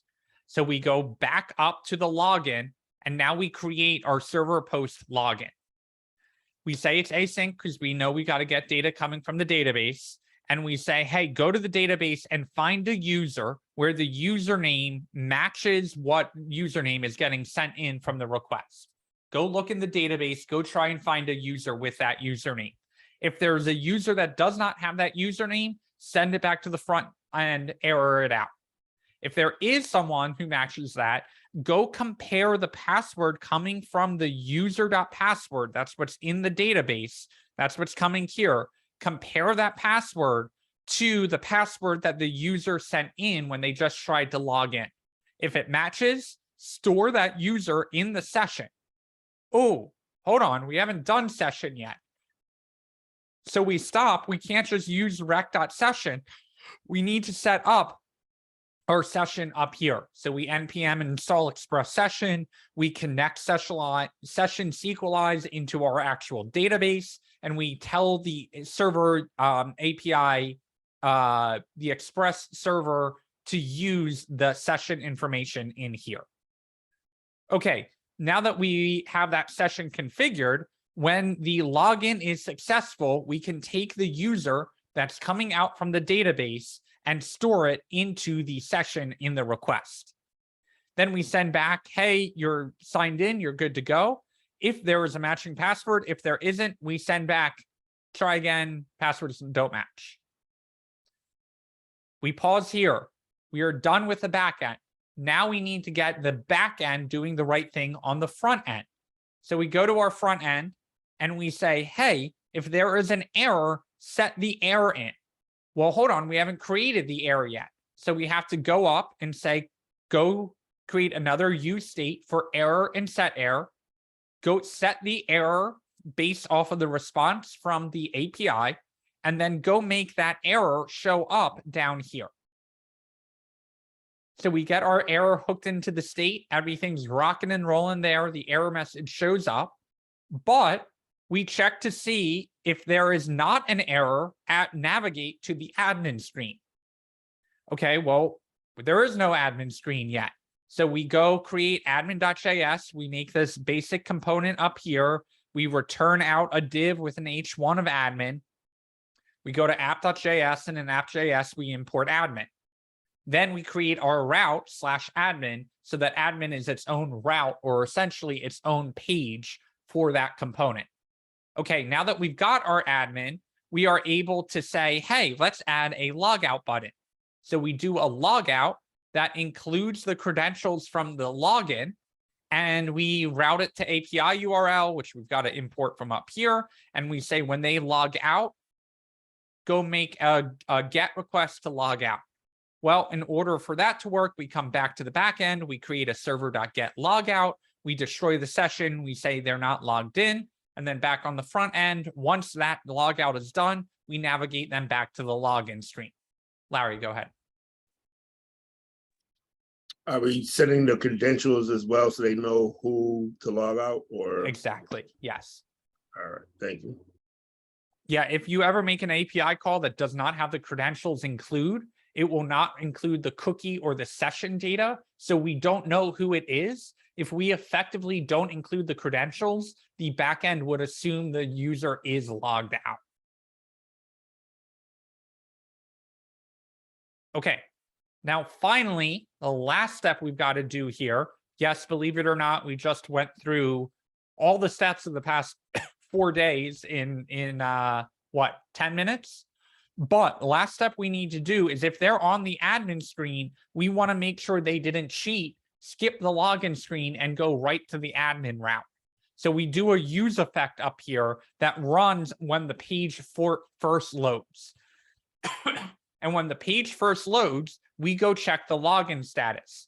When we check the login status, of course, we need to include the credentials of who's logged in. But in order to do that, the backend doesn't know what login status does. So we come back over here, we create our login status, and our login status says if there is a user in the session, they must be logged in. But if there isn't, send back is logged in false. So on the front end, we parse out that JSON and we say, hey, if they're logged in, just let them stay here. But if they are not logged in, take them to the login screen. Doug, go ahead. And is it the credentials include that sends the rec session to the back end?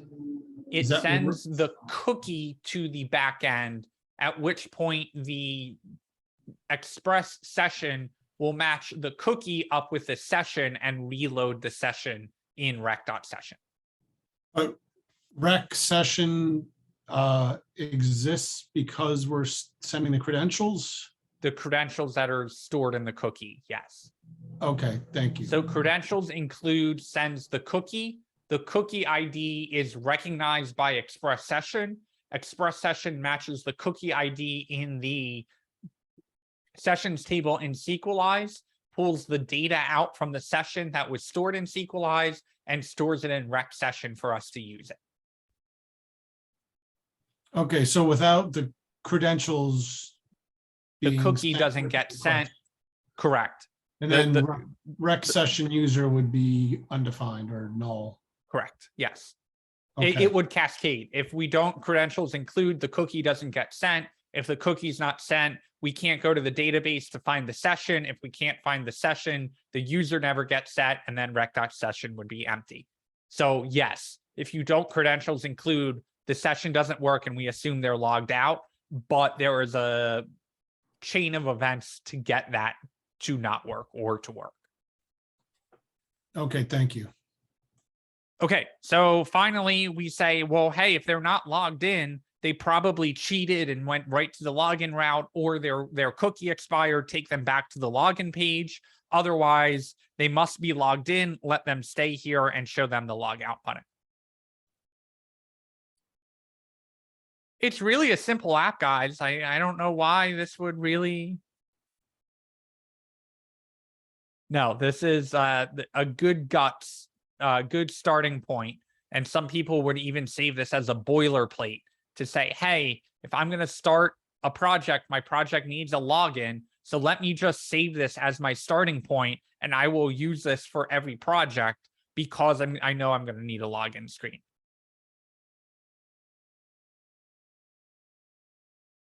And I saved 7 minutes at the end for open office hour sessions, as if I didn't just fry your brains for another night in a row.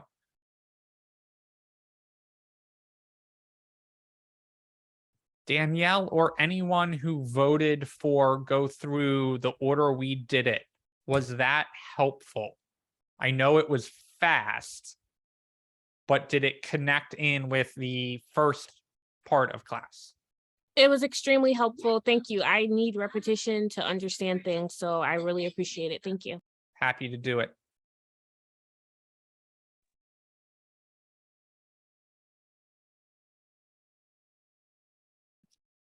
Hey, Max, you said office hours, 7 minutes. Open questions now. Yeah, go for it. Okay, can you do a quick showing on how I would add a picture into my React? I sure can. Thank you. So there are two ways of doing it. One is if you put the files in public, you can see there's a file here that says logo512.png. That is in my public folder here. So because the images are in that public folder on my app.js, I can literally just do an image tag with a source and say, hey, show logo512.png. And again, I have to put a slash here so it knows to go look in the public folder. And I have to make sure the files are in public, not in source. If I do both of that and take a look at my homepage, I now have that image showing up. Okay, more so, I guess I'm asking, that was helpful. I will try that, but say it's like in a div because I'm trying to keep it all in order. Like underneath my, what would that be called? I'm sorry. And I see you putting like oh no, okay.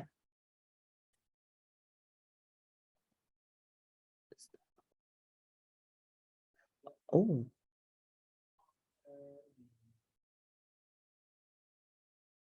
Being indecisive. And then we would have to do like What is that called again? You're putting it in an object? Yep.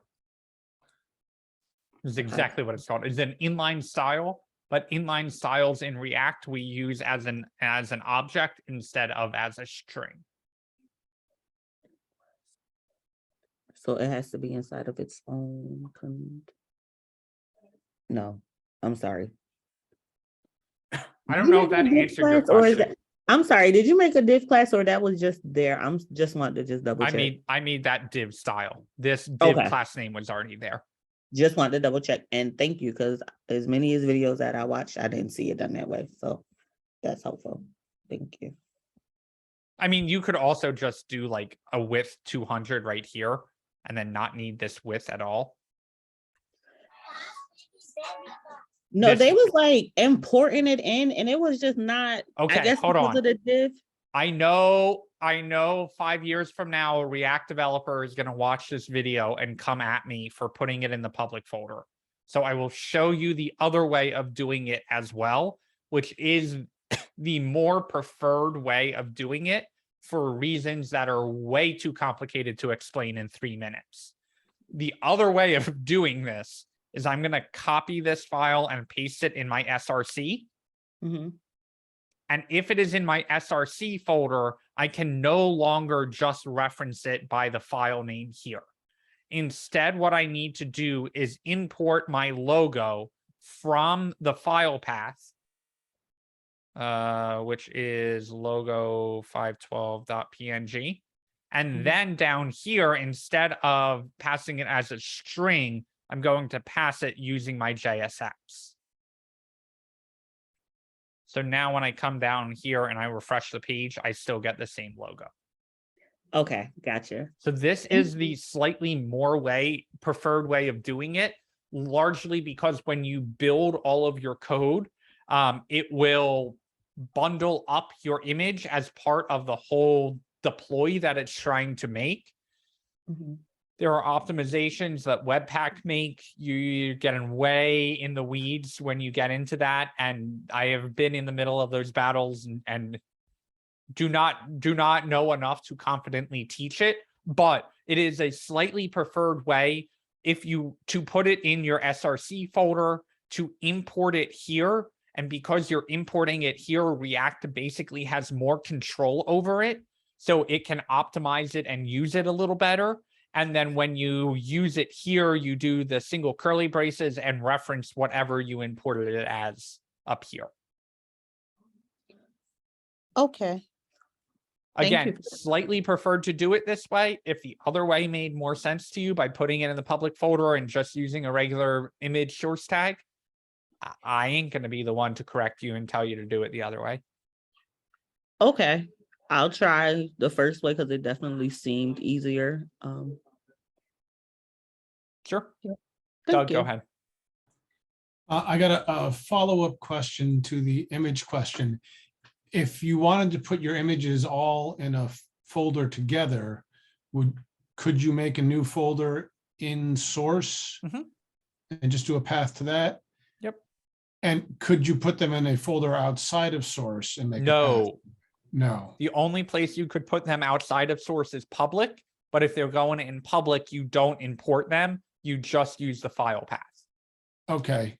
And can you put a folder in public and make the file path to the folder? Yes.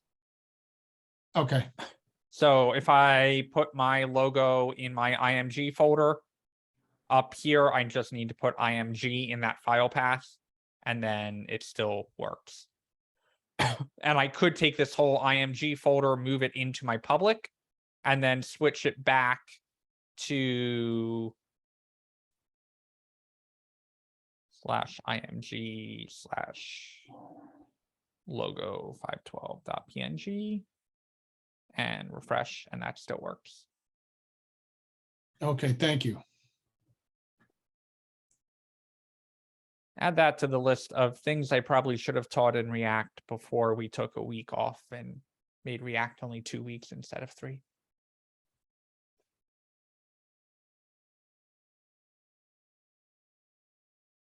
Other questions? We are a minute over. You are welcome to get out of here. I will stick around for a minute or two in case there are any questions. Ariel did post the feedback form. That is a good thing to fill out today because tomorrow is your last chance to work on the blog project.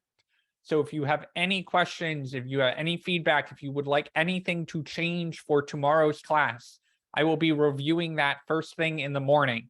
So before you sign off tonight, use the feedback form link, fill out the feedback form. This is not just so I know how I am doing. This is to make sure that you guys are getting all the topics covered that you need. So fill out that form before you sign off tonight. And I will see you all tomorrow for our final day of blog project. Otherwise, have a good night, and I will stick around for 2 minutes in case anyone has questions.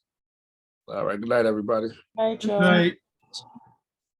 All right, Max, I'm picking your brain tonight. I'm sorry, because I'm It's going okay. on the road. I'm going on the road on a 5-hour trip, and literally I'm going to be working on my capstone while I'm on this trip. So I'm picking your brain because, yeah. Go for it. Do you want this to be recorded? Yes. Okay, then I will keep the recording going, and you'll just know it's at the end of class. Okay, awesome. Thank you. As far as like importing my information into the database, and I'm not sure if I like missed this. Like I know how to get the database started and all of that, but like actually taking like the business names and all of those things and just putting it into like a data, like I don't Okay, know so what- you've got 2 options there. You can either get your Express server set up, Mhm. get your SQLized models connected, create a new model for whatever table you are going to store the business information in, and then use the same technique that we used for creating a new user for creating the business information in server.js. Okay. That's Okay. one way of doing it. The other way of doing it, because you're picking my brain, I might as well just show you. In Appreciate it. Beekeeper, while you're in Beekeeper, you can actually, I'll do it in the users, I'll do it in the post table. You can click this little plus icon down here. And that little plus icon is going to show you a new row. And then in here, you could say, oh, my user ID is 2, my title is blarg, my content is super fancy. And then you have to say that the created at and updated at is the now, in the parentheses no to fill in the value. And when you hit apply here, it would actually save that into the database. Okay. With that said, I have a slight preference for doing it the way we did it in the back end for creating a user. That example is right here. Okay. Well, it's actually this whole thing right here. Because if at any point you modify your models and need to update the database and put a forced true in there, it's going to wipe out all of the data that you had inserted. But if you do it in the JavaScript instead of doing it directly in the database, it's still going to have all of that data that you can just then reinsert. Okay. Okay. So I would encourage you to follow this. Now, you may feel like a little dirty, like you're doing it wrong. If when you're looking at this and you're like, but Max, this is 400 lines of code. And we're dealing with a file right now at work that has 2,500,000 lines of JSON in it. So don't feel bad if you've got a giant section of your code that is just importing the data. Okay. Now, question, and I'm sorry if yeah. So where you got username and password, if I use this portion, it would be basically business and then the information, and I will be storing it in per. Got you. But instead of DB user, you would have DB business. Okay. And then whatever fields you use here need to match with the fields that are in here. Okay. Got you. So it would probably be for my capstone, so I don't have 50 million lines of code, probably do like a sample of maybe 10 businesses. Yeah, that's fine. Okay. Got you. And then I can always go back and add. Yay, you just helped me. Thank you. Light bulb. Yes, yes, it connected. Like, yes. I appreciate you. Thank you so much. No problem. Safe travels. Thank you. Good night. Corey or Danielle, any questions before I sign off? Sorry, Max. I was literally just working on stuff and I just got so tuned up. So my bad. No, I'm good for the night. Awesome. All right, thank you. You guys have a good one. I'll see you guys tomorrow.